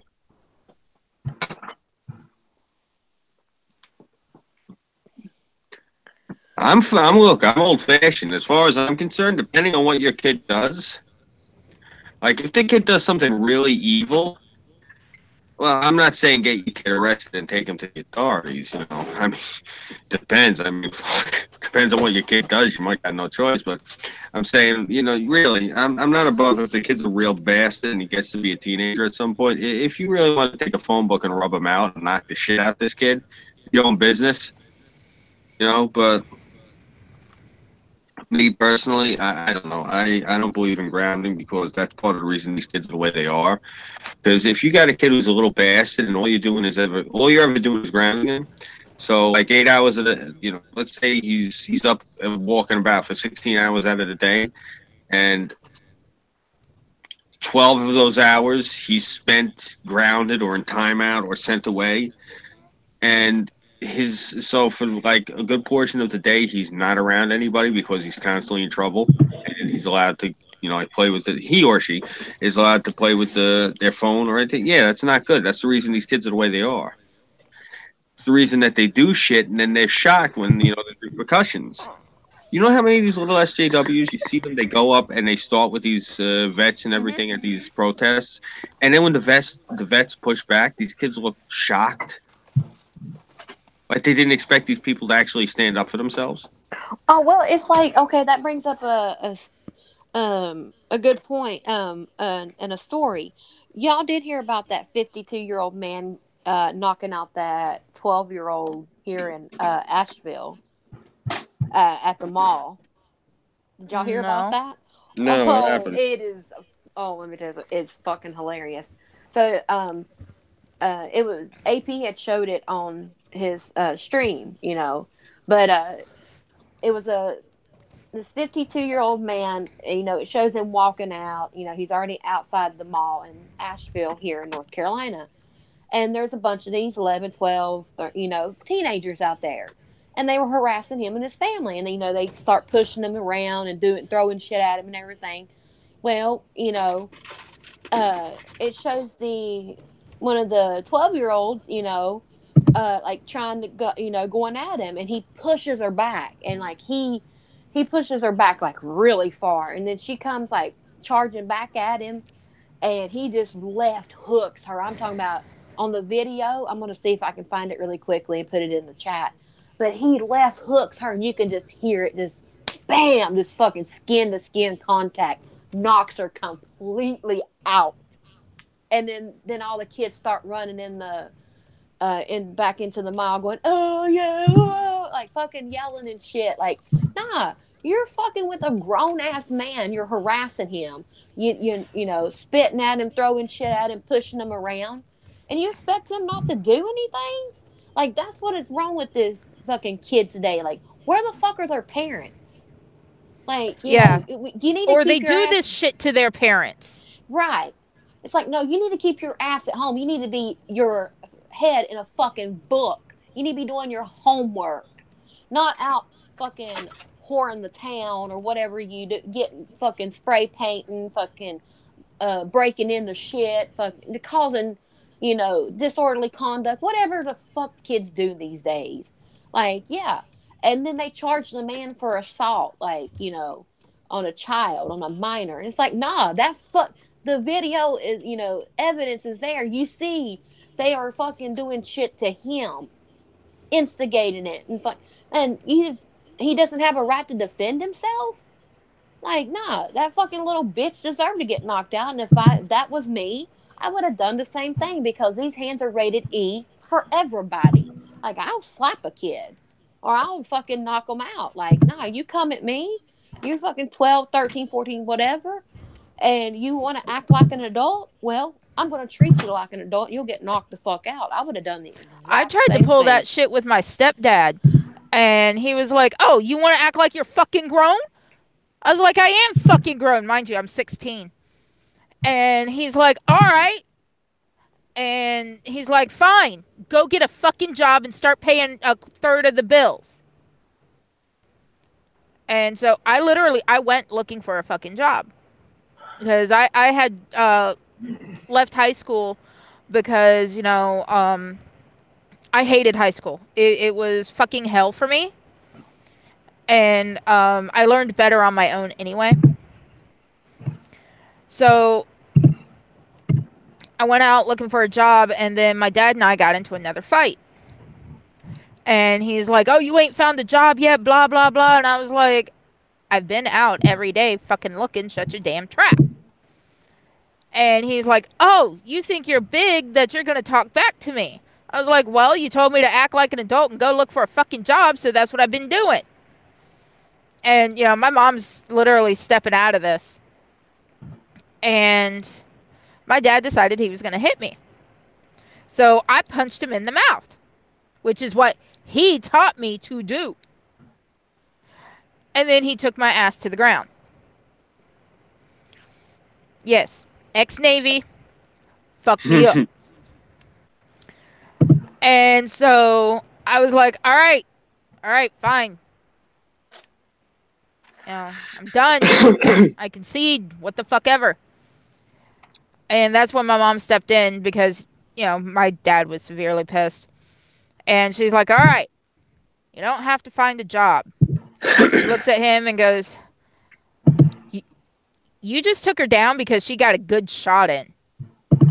He's like, that's not the point. But the fact is that, learn, if you're going to try and act like you're a fucking adult when you're in your teens, expect to be treated like one. Like, I've seen my roommate's kid. He'll sit there and go, "This is mine. I paid for it." And I'm like, "No, your mommy paid for it for you with her money from her job." He was trying to argue, saying, "My mommy bought this house and you don't have to live here." This is when I was first staying there. And I looked at him and I said, "Your mommy wants me here, so deal with it." And she heard him say that and she's like, no, I want her here and you're going to end up, dealing with it because I'm not asking her to leave. And I've actually stayed with her 1 year now. This is a fucking miracle. Congrats. Here's the news article. It says, "Do we really have to say this? Punching an 11-year-old girl is wrong." It says, it is one hell of a punch. It is not a defensive jab or a lazy left hook. It's a powerful, sharp left cross, and it connects with devastating force, knocking the victim to the ground instantaneously. The recipient clearly is down for the count. The The problem here Good. is I'm not describing a boxing match between two fairly matched men or women in the same height or same weight category. I'm describing a 51-year-old, 6'5" tall man who weighs 250 pounds, absolutely clocking an 11-year-old girl. By now, you've probably seen it too, as the video of the incident at the Asheville Mall on Saturday night, January 12th, quickly went viral. The 51-year-old man, David Stephen Bell, was arrested and faces 3 misdemeanors: assault on a child under 12 and 2 charges of assault on a female. The latter two charges come from shoving comes the latter two charges come from shoving incidents with other girls there at the scene, according to police. The 40-second video clip attracted national attention and hundreds of comments, which of course turned ugly real quick. Our in house editor, who monitors web traffic, estimated well over half of the comments he was seeing suggested Bell was justified in knocking the girl out.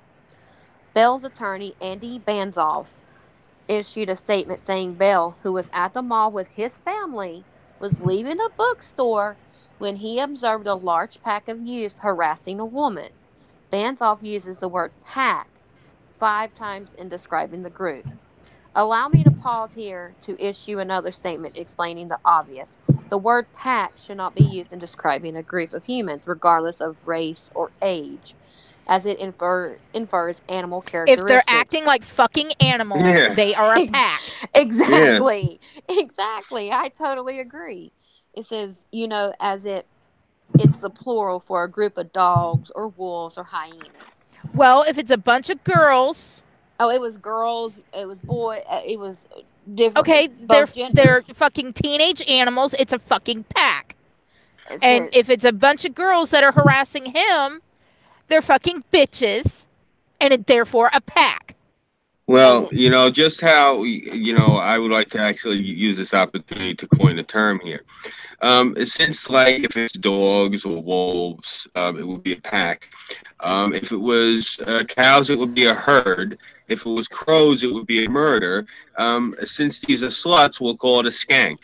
It was a skank of sluts. There you go. it Oh, says, and the herd also applies to zombies. Exactly. it says this is a case laden with racial tension, as Bell is white, and the group of kids and the victim of the punch are African American. No, they're Banzoff, black. They're not. None of exactly. them have actual ties to Africa. Still, they're black. Yeah. So it's a white man punching out a black kid. That shouldn't Elon Musk matter. is more Right. African than them. That should not matter in this day and age. That shouldn't matter 20 years ago. That's we're supposed to be well beyond this point. This is these fucking sissy Mary snowflakes like this freaking candy ass who wrote this article. I bet you this dainty fuck has doilies that everywhere in his apartment. I'm It sorry, says continue. it's okay. Then it continues. It says in this article, it says Banzoff's repeated use of the word pack is lazy at best. At worst, it could be easily perceived as race baiting. So yes, allow Nope. me. Yeah. So yes, allow me in my role as Captain Obvious to note that that's a really poor word choice there. At the very least, learn to use synonym. Learn to use the synonym function on a Word document or by a thesaurus. More troubling were the comments that quickly piled up after the story was published online. I shouldn't be surprised anymore, but online commenters never fail to amaze and disappoint me. I'm not going to give them the satisfaction of reprinting them, but suffice to say, they included a lot of victim blaming and shaming, as well as a lot of suggestions that Bell had no other choice and had to defend himself. Hey, here's the first thought that came to my mind: walk away. Seriously, law enforcement agencies will tell you the best idea is to walk away and contact law enforcement in these situations. Well, And that makes, dickhead, have you ever thought about the fact that maybe he did try and walk away when they attacked him? yeah, And also, law enforcement it even agencies are shows legally him walking obligated to away. tell you that. They will tell you, and I will say this as a journalist, I have talked to the police, and they will tell you off the record, knock the shit out of them. Seriously, they'll tell you knock the yeah. shit out of them, immobilize them, get them the fuck down on the ground, make sure that they're down there, make sure they're breathing, make sure they have a pulse, then get the fuck away from them and dial 911. But if they're a threat, immobilize and eliminate the threat. That's the I first thing actually a had a cop will cop tell you. tell me he was off duty, and this was at a huddle house. Former friend had come up to me and was starting shit in the fucking restaurant, which my friends worked at. And they gave me a free cup of coffee because they knew I was going to be driving that night. And the officer's like, "Is there going to be trouble? Is there going to be a fight?" And I took a sip of my coffee and I'm like, "Probably." He goes, "Well, just make sure I don't see where you put the body." And goes outside with his cup of coffee and sits down where the fight ensues. He watched the entire fucking thing and didn't get up to do anything except to once the fight was over, take his coffee back inside. Well, he's off Yeah. duty. Yeah. Not getting paid anymore. Yeah, he was off duty, but legally, police that are even off duty, if they see an incident such as that, they do have an obligation Yeah. to step in, but it's at their own choice. Yeah. No, it depends also on what if certain parameters are reached, they do have to interfere. And one of the guys that we knew in the neighborhood, he was NYPD, and we always had to make sure that he had an escape route. If shit started to get too hairy, we're like, bro, you got to take off. Because he couldn't be there if shit if shit really went off the chain. And there was a few times, I hate to say it, that the other end of the bar, the door got closed because someone was catching a fucking beat. And, it was one of those things where, I go up to him like, yo, come on, you want to go outside, have a cigar with me? And he knew it was up. He's like, yeah, come on, let's go. Standing out there freezing our asses off having a cigar because somebody's getting beat with a fucking fire extinguisher. Well, with this one, Obligation is the that when you get to chicks. choose. Yeah. Well, with this one, the chick came into the restaurant and started harassing me inside, and then was harassing me outside, and then decided to call my mom names, and because she met my mom, and I proceeded to break her jaw with the palm of my hand. And I actually spoke to the officer afterwards, and he goes, "I can't do anything." He goes, "Even if I could," he goes, "I'd be arresting her, not you." And I was like, "Okay, can I ask why?" He goes, "Because she provoked you. One, I witnessed her harass you inside the restaurant. Then she continued to harass you outside the restaurant. And then she verbally provoked you by slandering your mother." He goes, "Even in a court of law, it would get thrown out, even if I were to arrest you." Nice. Yeah. No, I don't have kids, but it is what it is. Like this kid shouldn't have been fucking. Like none of these kids should have been doing this. Like, Oh, sure. yeah, it would be. It's easy for me to say, oh, I wouldn't if those are my kids. Yeah, and so forth. No, but I did help raise 11 nephews and five. No, excuse me, 12 nephews and 4 nieces from the time they were born up till I left for California. So yeah, I have a pretty good idea how to raise kids, and I was a very big, as their aunt, I was a very big disciplinarian. So Yeah, some people with want to come my in the oldest. chat and just say that run their mouth about, oh, this person don't have no kids, or but Yeah, it's I don't have children. Helped raise my oldest goddaughter up until the age of 9. And when my mom died, and then the state took them. And no, they were not my mother's children. I watched that child being born, and even her mother to this day will say that that's my baby. And she, she was stubborn as hell, and could be sneaky as fuck, but she was well behaved. She didn't act out in stores except for once with me. And I tore her ass up right there in the store, and she never did it again. Every time we went into a store, we had a conversation. What am I in here to buy? Whatever, it was whatever, I was supposed to buy. I would ask her, I said, do I have money for toys? She would go, no. I said, are you going to ask for toys? She goes, no. I said, what happens if you ask for toys? You're going to say no. I said, what happens after I tell you no 3 times? She goes, you tear my ass up. I go, good girl, now let's go inside. No, to the person that just said what they said in the chat, you can kiss my ass, motherfucker. I've done nothing to you. I've always been nice and respectful to you. But the way that you've been treating me, go fuck yourself. And that's all I gotta say. Go fuck yourself.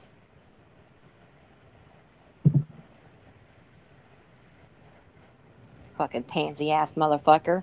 Come hit me and see what happens. I bet you'll have a fucking bullet between your eyes. And that's all I'm gonna say. I guess I'll have to read the chat when I get home.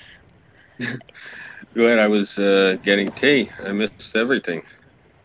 Well, at any rate. In which I'm not far from home either, so. Yeah, well, like I said, I know the real reason why that person hates me.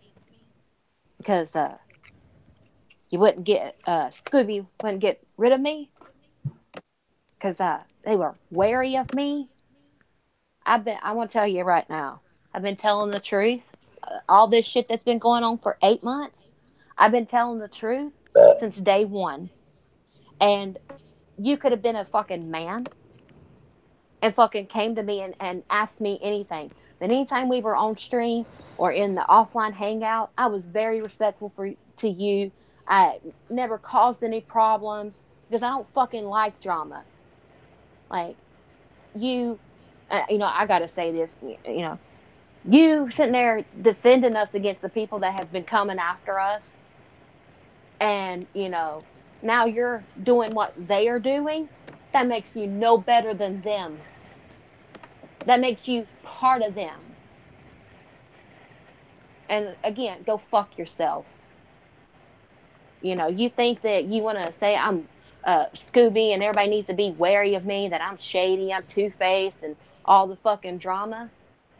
Yeah, those motherfuckers have lied on me. And I've refuted every fucking single thing that they have said about me.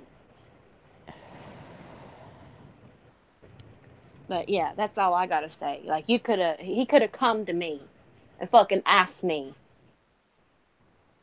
And I would have fucking give him like evidence. I would have told him every fucking thing that I've been saying publicly for the last 8 months.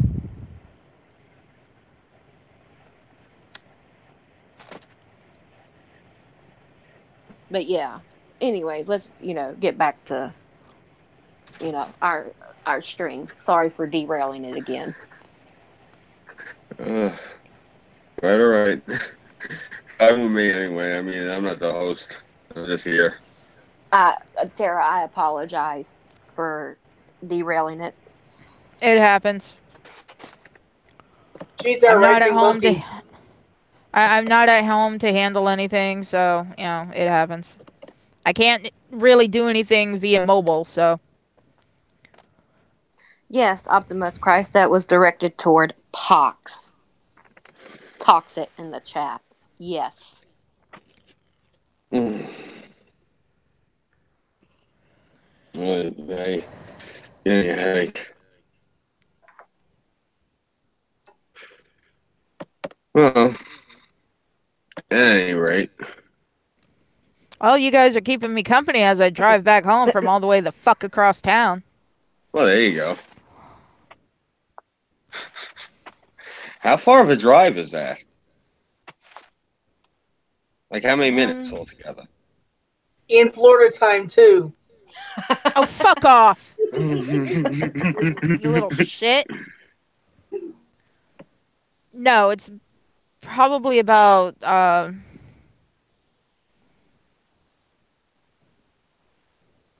20 to 30 minutes there and then 20 to 30 minutes back. So Are you serious? 40 minutes to Wow. an hour round trip. 20 to 30 minutes. I'm in Queens in one direction, and 20 to 30 minutes in the other direction. I'm out east. Like, wow, that's a big neighborhood you got. Nah. When I say across town, I mean the fuck across town. No, I'm taking your word for it. Like, wow. I Gainesville's guess. not as small as a lot of people think. It's slowly growing outward. When I was younger, where I'm living at now, it didn't fucking exist.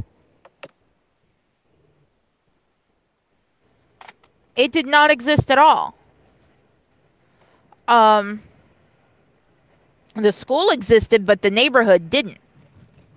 The fucking park didn't exist that's over there. It was all fucking woods.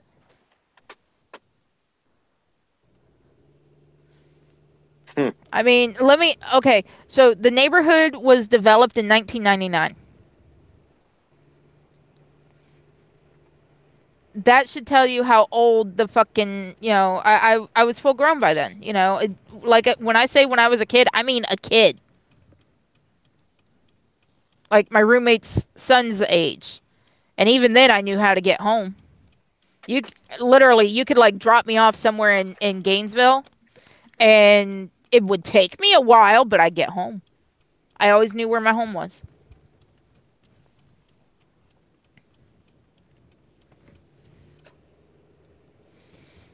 I always made sure I memorized some sort of landmark so I knew where my home was.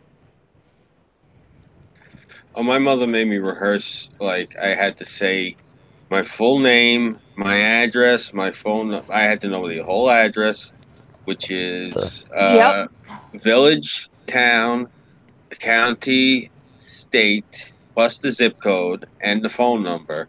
And she had me repeat it verbatim. I wasn't allowed at the house if I could not say it properly. She wouldn't let me leave. Yep, same here. That's one of those things you got to drill into these kids' heads. Again, that's another thing that they don't do with these kids nowadays. They I'll run into. I've talked to like my friends' children, and I look at them. I'm like, your kid is in like what grade, and they don't know where they live. Well, it doesn't Yeah, matter. I drive the car.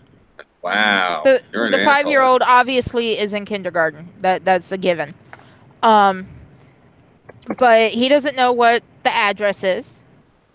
Um, I'm trying to teach him to read. She's trying to get him to just recognize the words. And I'm like, no, he needs to learn how to read. And the thing I hate the worst, and this is one of the parts where, parents need discipline. She does his fucking homework for him. And, because he'll get bored and run off and play, and she lets it happen. Wow. If that were my kid, hell no!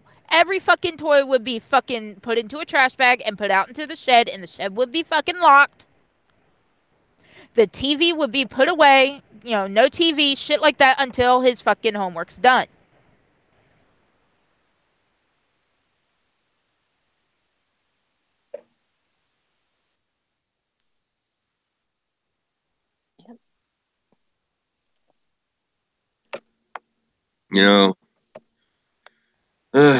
It's sad. Like I'm thinking about when I was a kid. Yeah, I came home immediately after dinner. Okay, get your books out. Before dinner, as soon as I came home, get your books out and do your homework. That's how it was. Put your books away. We're having dinner. Okay, clear the table and get your books back out and finish. It's not rocket science.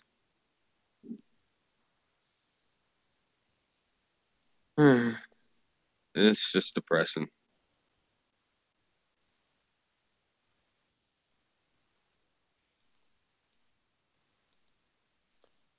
Yeah, like I got the damn Switch. Like, yeah, I did shit when I was a kid, but you know, my mom would tell me go outside and get a Switch, and it better be a good one because you don't want me to go out there and get it. And I got my ass tore up. Like, yeah. They didn't take anything away from me. I got my ass tore up.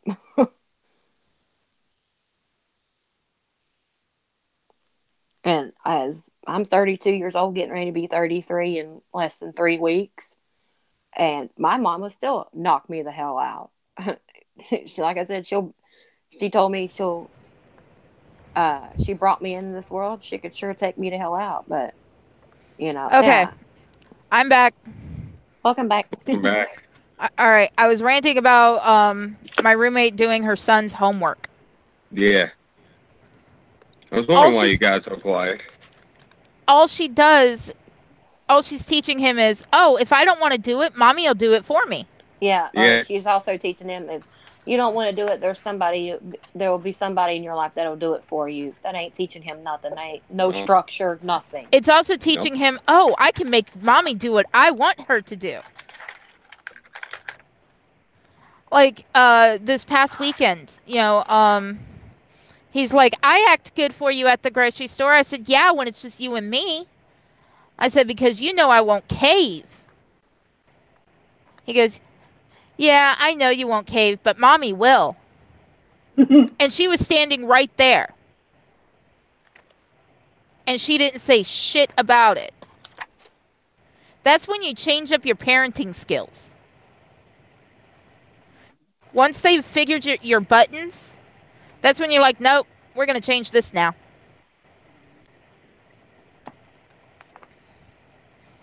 There's a reason her and I don't go grocery shopping with him with us. It's because every time he sees a toy, he'll throw a fucking fit.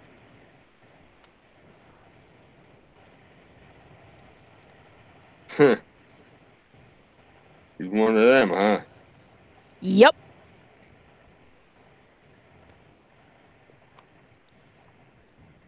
And he doesn't seem to understand that when we say we don't have money, we don't have money. When I was a kid, I used to get an allowance.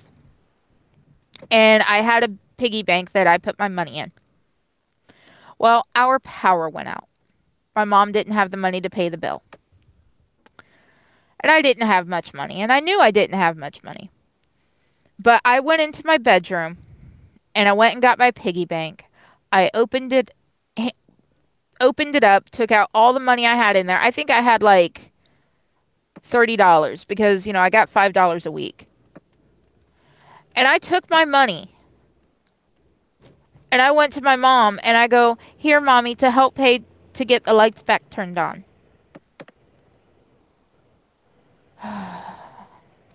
I'll be back in a minute. My roommate's calling. Okay. Oh, you're a good person. She is. She's a good person for trying to do that. Most people now, they steal from their parents. Heartbreaking. Mm-hmm. So I got something to say about that kid. Well, I was there. We were at Walmart, and he's begging for a new toy, and recently after Christmas. His mom says, well, I don't have any cash on me right now. And the bastard says, but you have a card.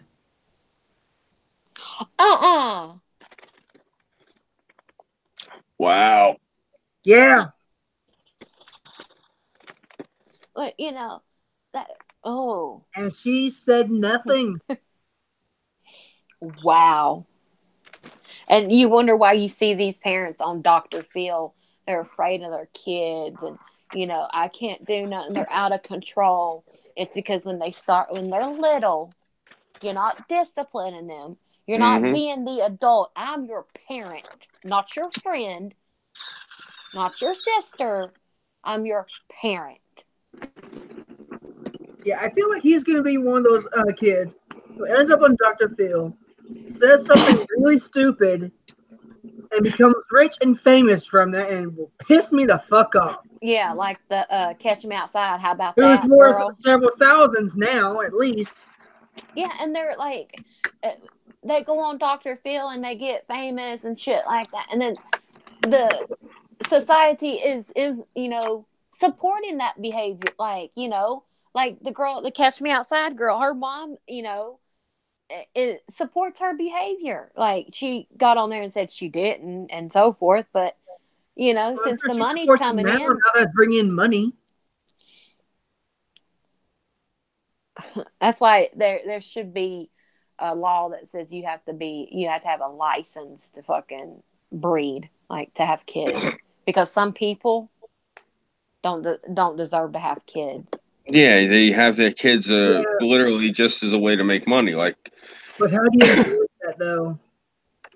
a lot of these Hollywood, like these child actors, the only reason these parents have kids is to exploit their kids. And to me, like, I'm sorry, like, when you see some of these true Hollywood stories and you see about some of these parents,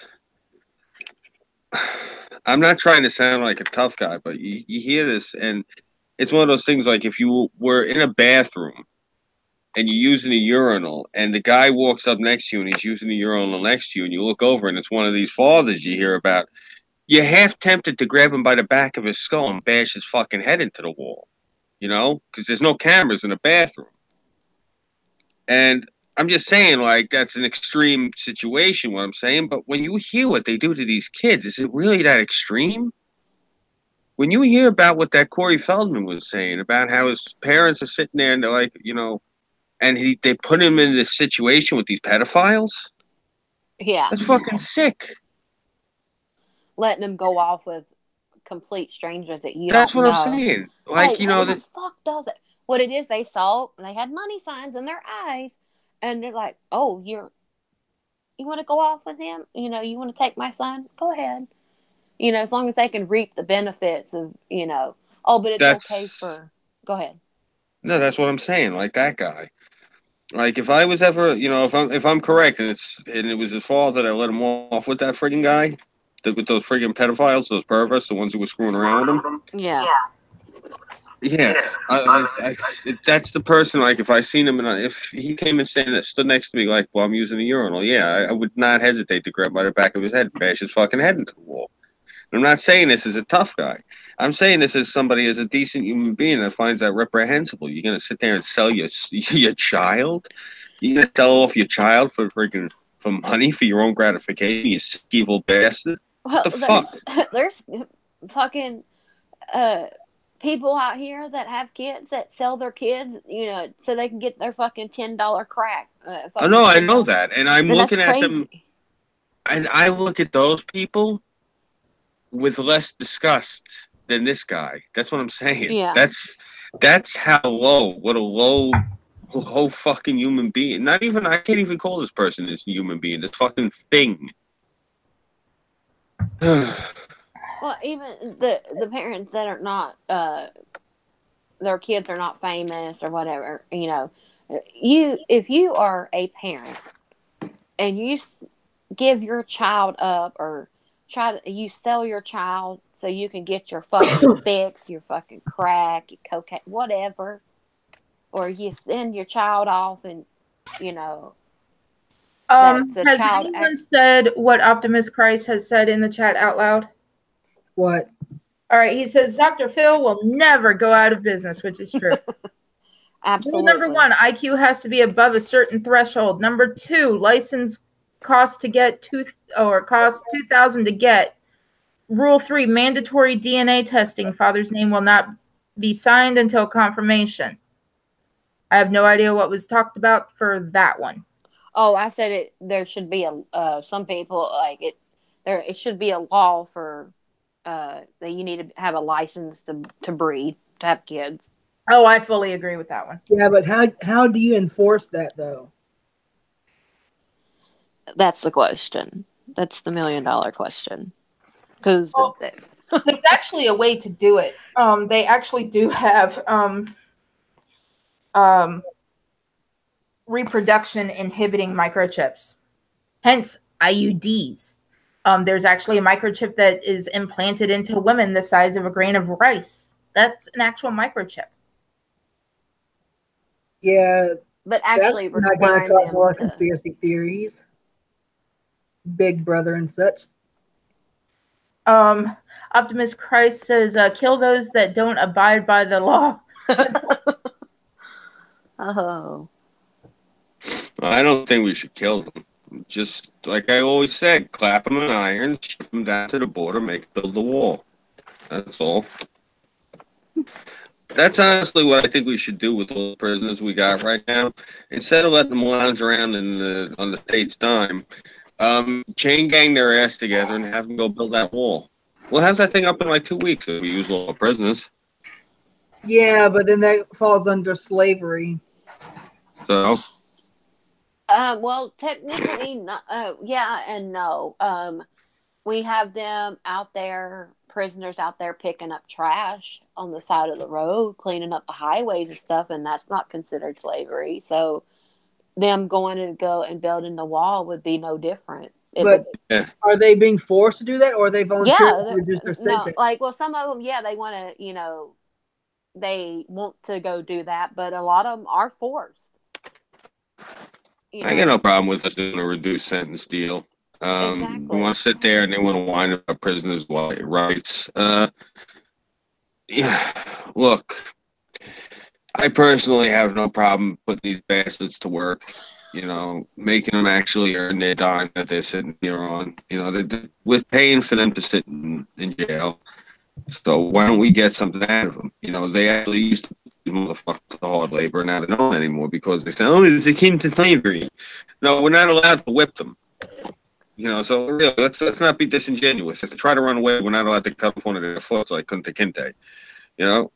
It's seriously, it's not akin to slavery. It's prison labor.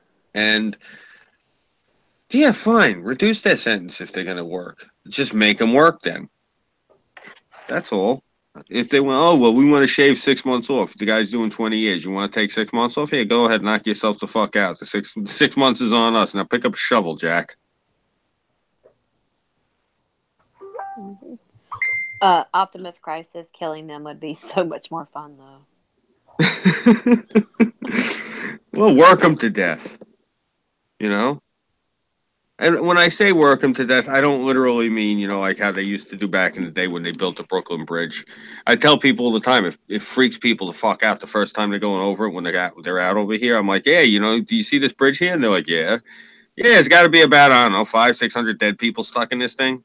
Maybe a few more. I might be off. My number, I might actually be missing a zero.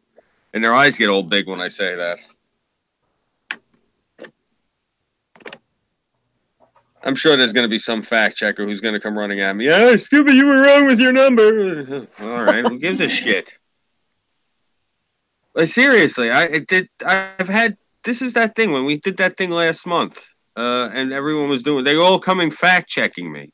When the fuck did I ever claim to be an authority on any of these numbers that people, oh, well, we fact checked everything you said? That's really, really depressing. Seriously, you can sit there and fact check every fucking thing that comes out of my mouth. Holy shit! Wow, you got a fucking Herculean task ahead of you, there, pal. A lot of the skyscrapers in New York. Am I correct in? And I will say, assuming that there has been at least one death to each one of those, where somebody either fell or the safety wasn't correct. I don't know about the newer ones, but fuck yeah. Are you kidding? Holy shit. That's one of those reasons I was so scared when I was a kid, that something was going to happen to my father at work. Just because death was one of those things, it did happen. Like my father, may he rest in peace. He actually, I think he fell, I think he said 5 stories. And what had happened was he landed in all of the bags of concrete mix, and it broke his fall. And I told him, I said, you're damn lucky. I don't think it was 5. It might have only been 3 stories. I remember it was an odd number, though. But it could have been as high up as 5. He told me it was one of those things. I said, how the hell did you fall there? I wasn't paying attention. I just fell off of the scaffolding in the building. Yeah, it happens. Or you slip. And there's only one story is 10 feet. So yeah, so he fell anywhere from 30 to 50 feet. Yeah. I know. Still, that's a pretty good Oh, yeah. amount of way to fall. Now, let's not be hasty and rule out the fact that there are some construction workers that got passed over for a job, got pissed off, and pushed whoever got the job off the building. Yeah, I mean That's very rare. It's very few and far between. Most guys, I really hate saying this and sounding really cliche, and this is something I probably would get picked apart by the blue-haired feminists, but if I gave a fuck, so. But it's kind of like this code amongst these working class types. Man, brotherhood of men, fellow man, if they look at it as, he might have a wife and kids he's got to provide for too, so they're not going to do that to a coworker or somebody who take. Now, a scab, on the other hand, if they're out on strike, yeah, they'll throw a scab off the building like that. That doesn't matter. Optimus Christ says he has the final solution. Okay, let's hear it. At first, when I first read that, I thought it said Final Destination. I was like, I don't want to go. I think the final solution, I got the final solution right here. We just build a wall. That's it. That's the solution. I don't even, everyone, I had people talking to me about, like, oh, it's racist. And Kill everyone, myself included, problem solved. I think, like, the reason I'm all for them building this wall is I worked in construction. I worked specifically for the state. I know how it works. I worked for the Teamsters. That's, I was in a Teamster shop. And okay, real quick. Mm-hmm. Explain the difference between Teamsters and mob. All right. Well, first off, really quick, let me just explain something. Mafia, the word mafioso, I'm probably going to mispronounce this. It's originally the Arabian root word, I think was something like mufioso or something like that. And it means the refugees. What it was, Sicily was actually a caliphate for like 800 years. And the Sicilians fought the occupation the entire time, and they were up in the hills. And the ones who fought the occupation were refugees, and the Arabs used to refer to them as mufioso, I believe, if I'm pronouncing it correctly, and that's where mafioso comes from. Just like Palermo is actually from Balharum. It's actually that's what the Arabs called it, and the name stuck. So mafioso literally means in Sicilian, in Siculish, in their language, or Siculu, I forget which one it is. There's 3 different languages there. Anyway, in their language, the native language, mafioso means boldness, swaggerer, to walk with a swagger. The literal definition of a mafioso would be John Wayne. And the character, his caricature that he usually would commonly play on the screen would be the definition of what a mafioso is. The mob, in common New York parlance, it generally specifically refers to the Irish and people who are not of Sicilian descent, because specifically mafia is a Sicilian thing. Other parts of Italy are other organized crime. It's very American ignorance to refer to all Italian organized crime as mafia. It's not Italian, it's Sicilian. Italy, it's depending what part of Italy it is, it's a different organization. And the thing with the Teamsters is a union. It's a union for truck drivers and for heavy machine operators. If you go into Manhattan and you take a carriage ride through Central Park, those are also Teamsters.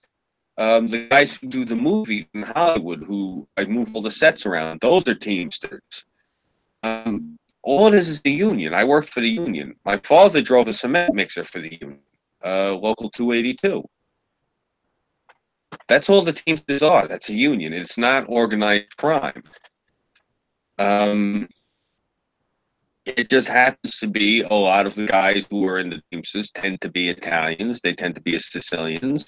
A lot of Irish, a lot of Germans, a lot of Jews, a lot of Poles. And all of these people I just named, there are different organized crime factions that happen to be from those same.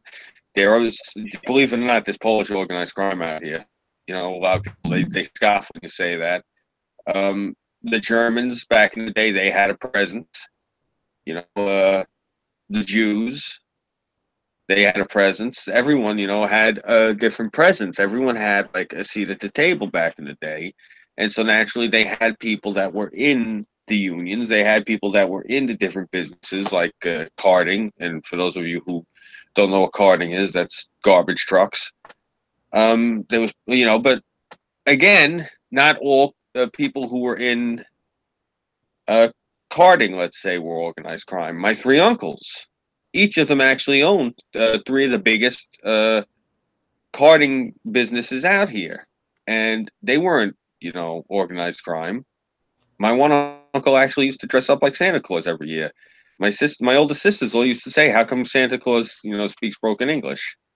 You know, Merry Christmas. I came in from the North Pole, but you know, I digress. You know, it's Teamsters. It's not that Teamsters are organized crime. It was just like the police back in the day. You know, they were dirty until Officer Serpico. You know, he broke that shit up because there was infiltration in there. These people infiltrate places. You know, that's what the mafia does. They get involved in shit. They get into places. And one of the things that they got into was, you know, they started to get their tendrils into the Teamsters. Are all Teamsters mafia? No. Are they all organized crime? No, not at all. Are there some that are? Of course there are. I'd be lying if I'd say that there wasn't Teamsters who were involved in that shit. Do I know any personally? No, not above ground. I heard stories about people when I was a kid. You know? I mean, I don't understand how come the concept is so hard for people to grasp. I've been I hate wanting to saying have you, explain the difference. Yeah. And I figured I just, since you were going to go into a story about the Teamsters, I wanted you to go ahead and explain. yeah, I don't know what I was going to go into a story about with the Teamsters, but all right. Uh, yeah, I don't know why people have trouble like understanding this, but it's just it's really frustrating. But we're not all gangsters, all right? My father's parents came here through Ellis Island. He was first generation American. My father was the son of a tailor. My grandfather was not organized crime. My grandfather made the suits for basically every wise guy in Brooklyn. Because my grandfather was nuts. They tried to shake him down, and he chased the guys who tried to shake him down 6 blocks with the big ass shears that you would use on fabric. And he was chopping the shit out of them while they were running full speed from him, the two guys that tried to shake him down. And the cops came to arrest these guys, and I don't want to press any charges. Who the hell is your boss?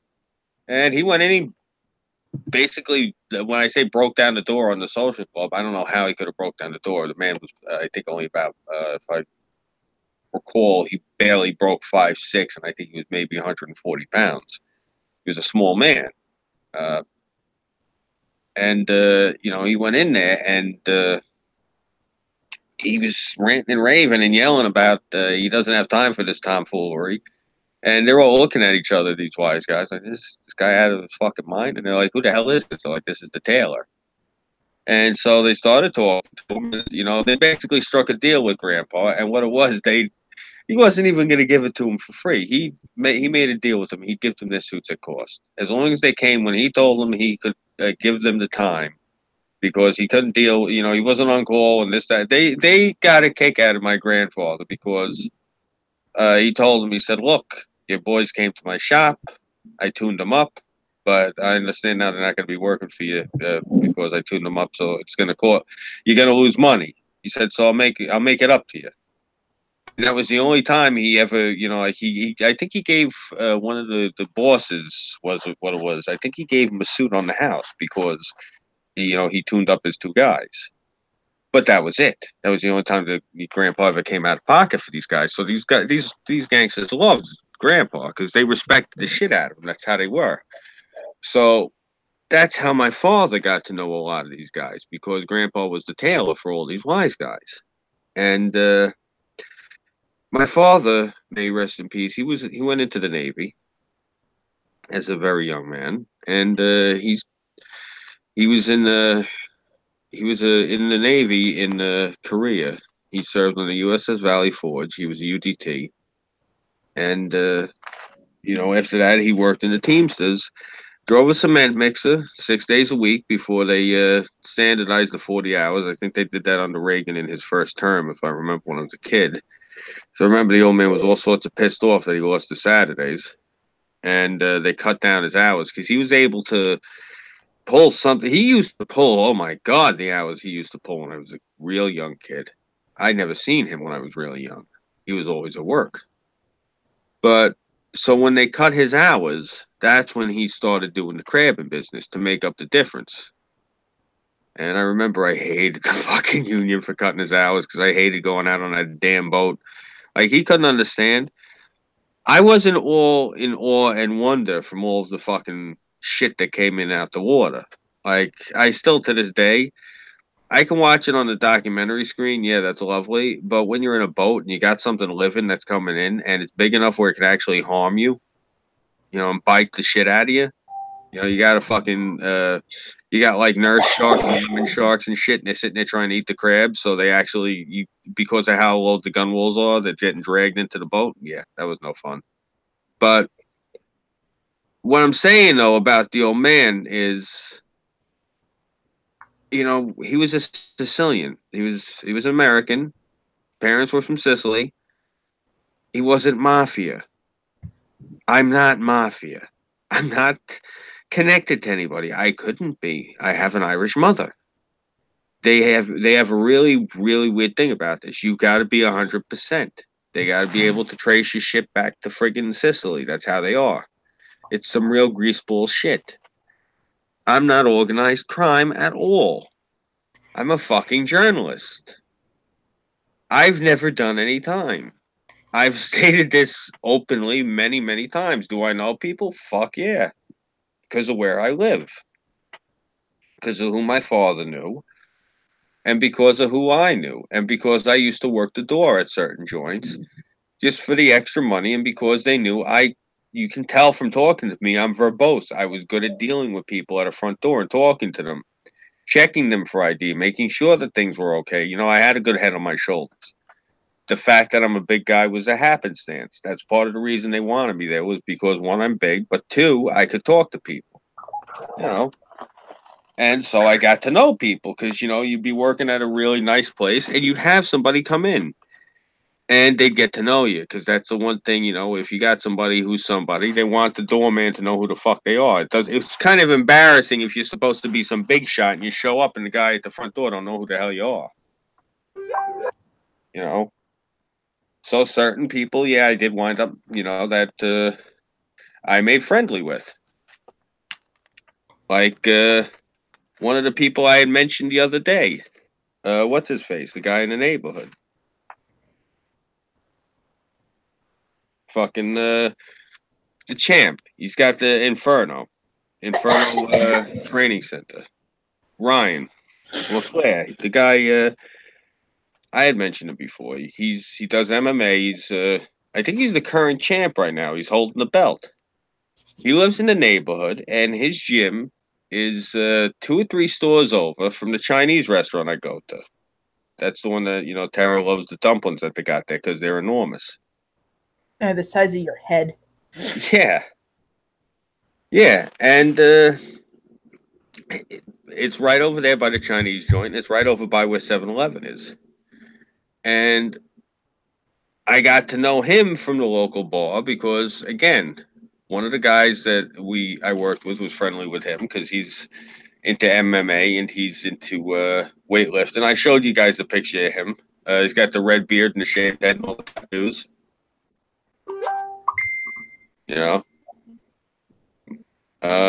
Anyway, Like he was the one. He was really good friends with him, and well, he and Ryan were really good friends. And I worked with this guy at the pizzeria. Me and him worked together, in the kitchen. And that's you get to know people like that. I got to know him. I got to know a couple of different guys in the band and shit because again, you work the door while you're working in the back. Like one of my friends when he had his band, I used to help him. I said, "Yeah, I'll roadie for you. I don't mind because I was good at heavy lifting." And it's one of those things. I'm there.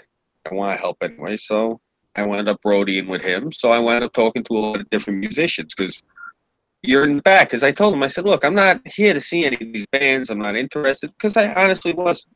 I'm not trying to sound aloof. It's just I wasn't interested in seeing the bands. I wasn't interested to talking to people. But you start talking to people. Like he actually opened up. I think it was for like Soulfly, and I think he opened up for Soulfly, and he opened up for Godsmack. My one friend, Johnny from Monochromatic Black. He's the guitarist. That's the band he's in. I forget which band he was in at the time, but I wound up talking to people in those bands. I forget which members for the life of me, and I apologize, but I'm standing back there, and you know what it is, because big tall guy, all the piercings, they see the wild looking eyes, but then they see the way I'm dressed. I'm standing there. Usually, I'd be at one of these shows. I'm wearing like a leather jacket, and I'm wearing some wild T-shirt that has nothing to do with the show that I'm at. Like he used to bitch at me. He's like, "Stop wearing those fucking insane clown posse shirts at my shows, you idiot." I go, "What?" He's like, "Because people are like, who the fuck is the Juggalo?" I'm like, "I ain't a Juggalo." He's like, "No." I explain to them. I tell them that you listen to their music because you think it's funny and you like the art. I go, "Yeah, I do." But I listen to their music because it keeps me from stabbing people. but like that's what I'm saying. Like from going to these different shows and working helping him load his equipment and shit, I wound up talking to these different bands at different points. A lot of people who were on Roadrunner Records. I can't remember which bands offhand. I'd have to like sit here and like look through their catalog and be like, oh yeah, them. Like I don't know. I was actually talking to Tyro about this, and even he said he lived, I think, in Manhattan. He said for a little while, and when he was here, he said he was running into people left and right on the street because of where he was in Manhattan, and he told me where he was, and I said, well, of course, look at where you were. That's where they film all those shows and everything.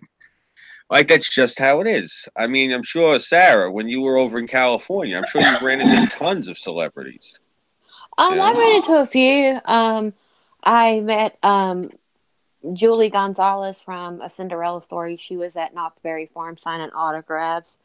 I've met Jackie Chan at the premiere of Around the World in 80 Days it was the Kodak Theater and Mann's Chinese Theater, but it's they changed the name to it. Let's see, I met Sean and Marlon Wayans because we lived when we first went out there in 2004 after I graduated high school. We lived in it was LA, but it was like Westwood area and Santa Monica. They were having a movie premiere of White Chicks, and I got to meet Sean and Marlon Wayans. But I mean, you can go up to Sunset Strip on Sunset Boulevard in Hollywood and Vine, and you can. I mean, it's easy to run into them. Or you can go to Boa Steakhouse or House of Blues when that location up there in Hollywood was open.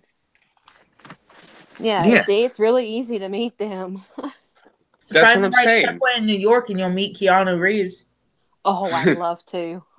Oh, No, I'd seriously, love to. it is true. He takes the subway. He doesn't own a car. He still lives in a studio apartment. He invests most of his money. Mm-hmm. He lives in Brooklyn, right? I think so. Yeah, everyone was in But Brooklyn someone now. actually was sitting on the subway, looked up, and there he was reading a magazine. Yeah, there's people that's filmed him sitting on the subway, riding the subway with him. He's a very humble person. Like I've he'll talk probably to been you. on there and not even realized it. He Yeah. actually also gave up his seat to another patron on the subway. It was a woman, and I think she was pregnant, and he gave up his seat so she could have it. Yeah, I've heard that he's a very humble person. Yeah, He'll talk to you.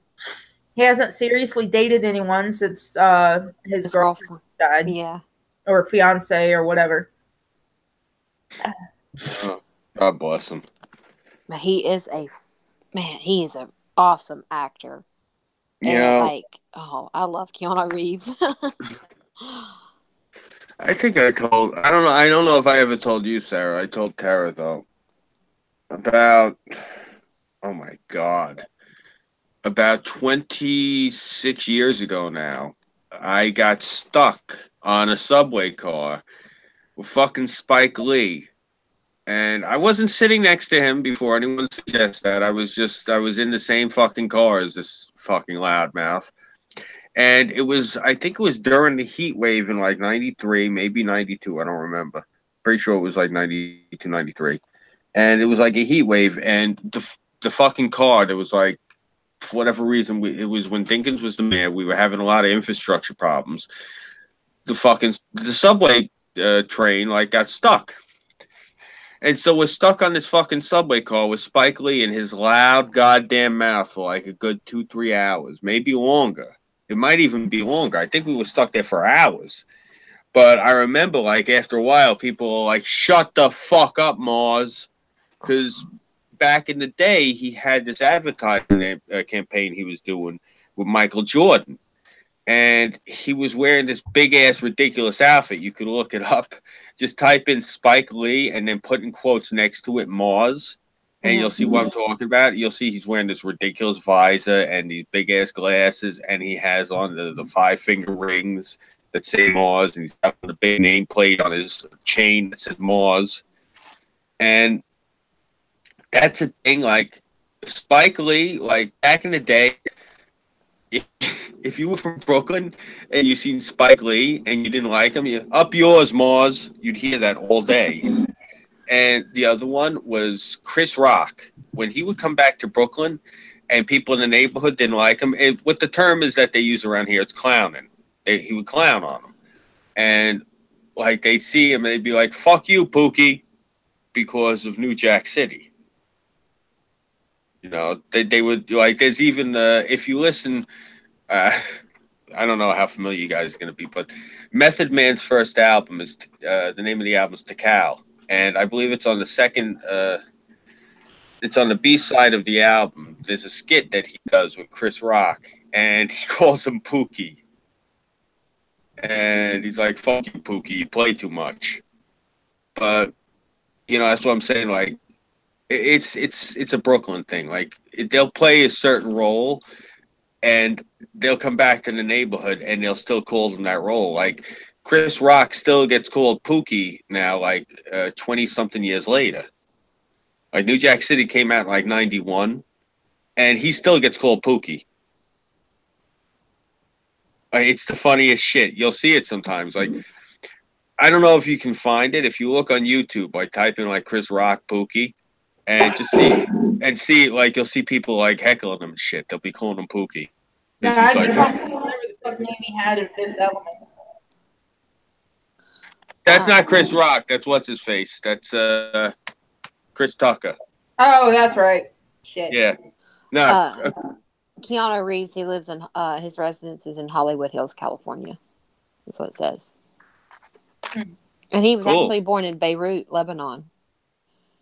He is Half Hawaiian. Yes. His name means little mountain. His name, let's see.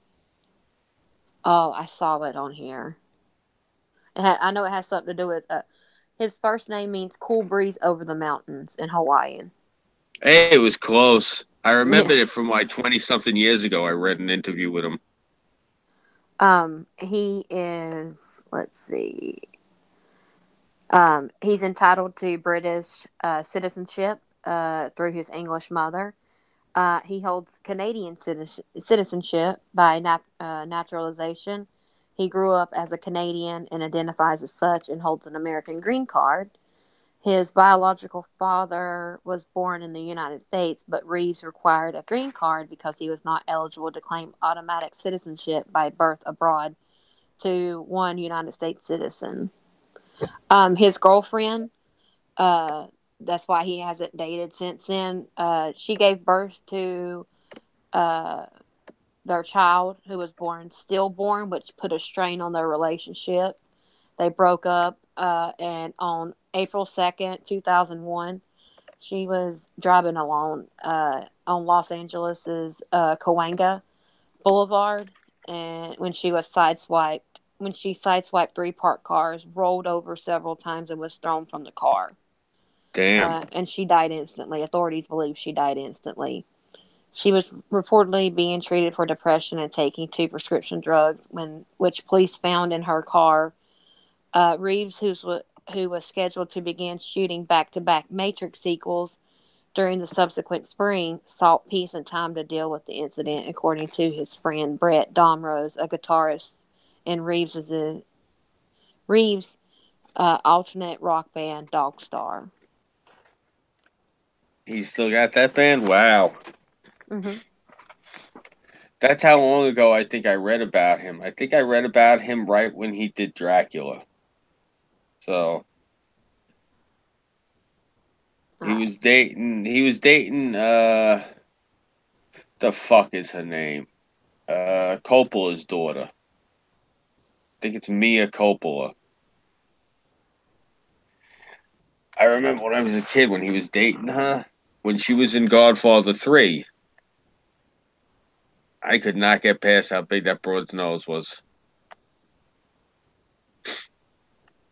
God forgive me. I was such a cruel child.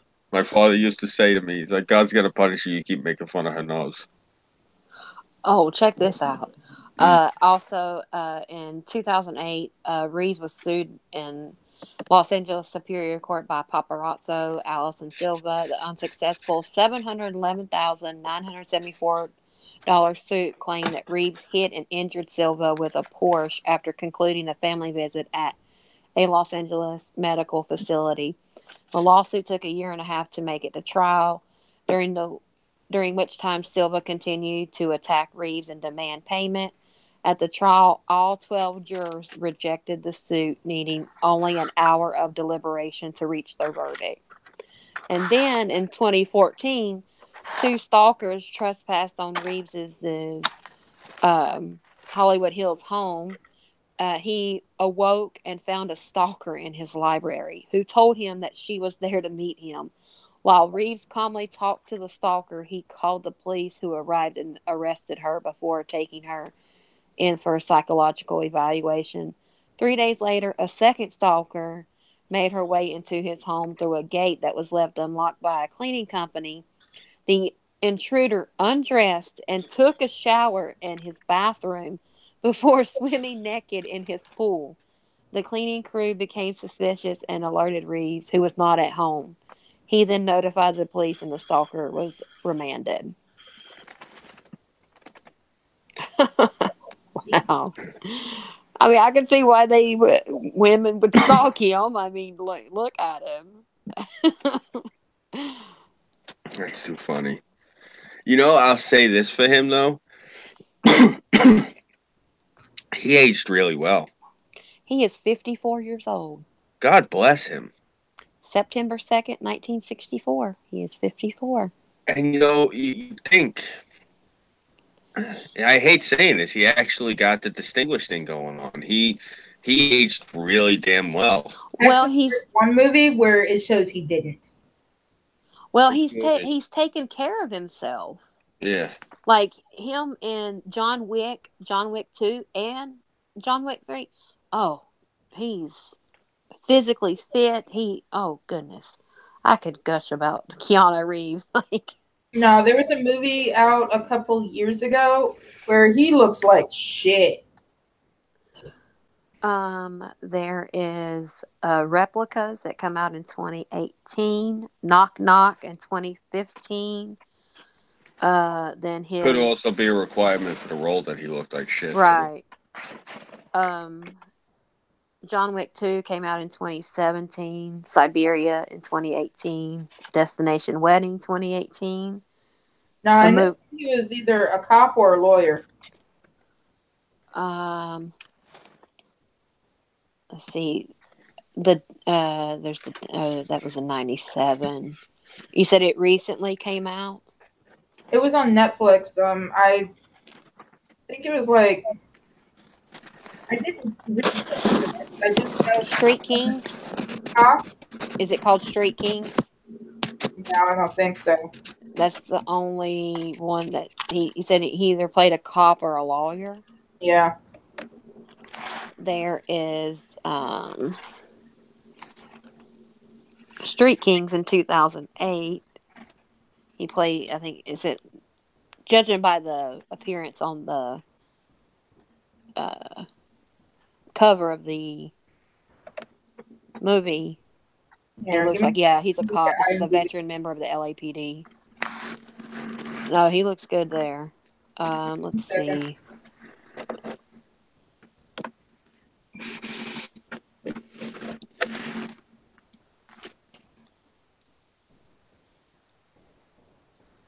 And then after this, we're gonna call it. I think my brother has passed out. He's picking up my habits where I fall asleep on the stream.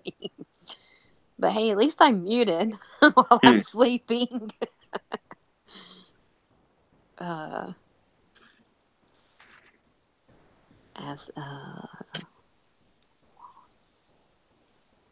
Let's see, as a lawyer. Oh my God, he's gonna be doing a movie. Bill and Ted Face the Music. Seriously? Yeah. And he's playing Ted Theodore Logan. Of course he is. There is a movie called The Whole Truth. Where he, let's see.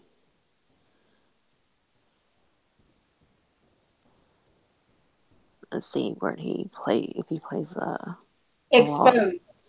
Exposed. 2016. I'm curious to see his reaction to when they had him on Family Guy. You know what I'm talking about? Mm-hmm. I think so. Brian meets Keanu Reeves at a party. Yeah, in the movie Exposed, a police detective investigates the truth behind his partner's death. The mysterious case reveals disturbing police corruption and a dangerous secret involving an unlikely young woman. Yeah, that's makeup and stuff. That because I'm looking at the picture of him and his character. Yeah, that's makeup and everything to make him look older. Yeah, that's not him. No, he probably normally let himself go just for this. A lot of actors prefer that authenticity. Yeah, but it really ain't let himself go though. That's makeup, and because he's got his hair cut short, and he looks like he's aged a lot, and that can be done with makeup. Yeah, because his recent photos of him, and I just saw what is it called, the trailer for John Wick 3, which I have my calendar marked for that date, May 17th. But that's makeup that they did to him to make him look older.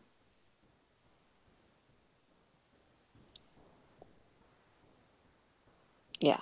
Now, of course, my favorite movie with him in it is fucking Constantine. He played a damn good John Constantine. Yes, he did. Okay, and we're calling it for the night. Any shilling, anyone? No. You can. I'm Queen of the South, also known as Sarah Hatchery Sanders. You can find me here on YouTube or on Discord. Scooby? You guys know the deal. I'm Scooby331. You can follow me here on YouTube. I am on Minds.com, Gab AI, Patreon, and PayPal. I am looking for PayPal donations to try to get some more equipment together to start producing videos of quality. Other than Chinese New Year, which is 2 weeks from now, offhand, I can't think of anything else to name. So yeah, just keep watching the channel. More content will be coming. Until then, yeah, I'm here. And I'm Terracin, your favorite cyber bitch. I am on pretty much any social media. Burnside's always in the doghouse, and have a good night. Good Good night, night. guys. Take care. Bye bye.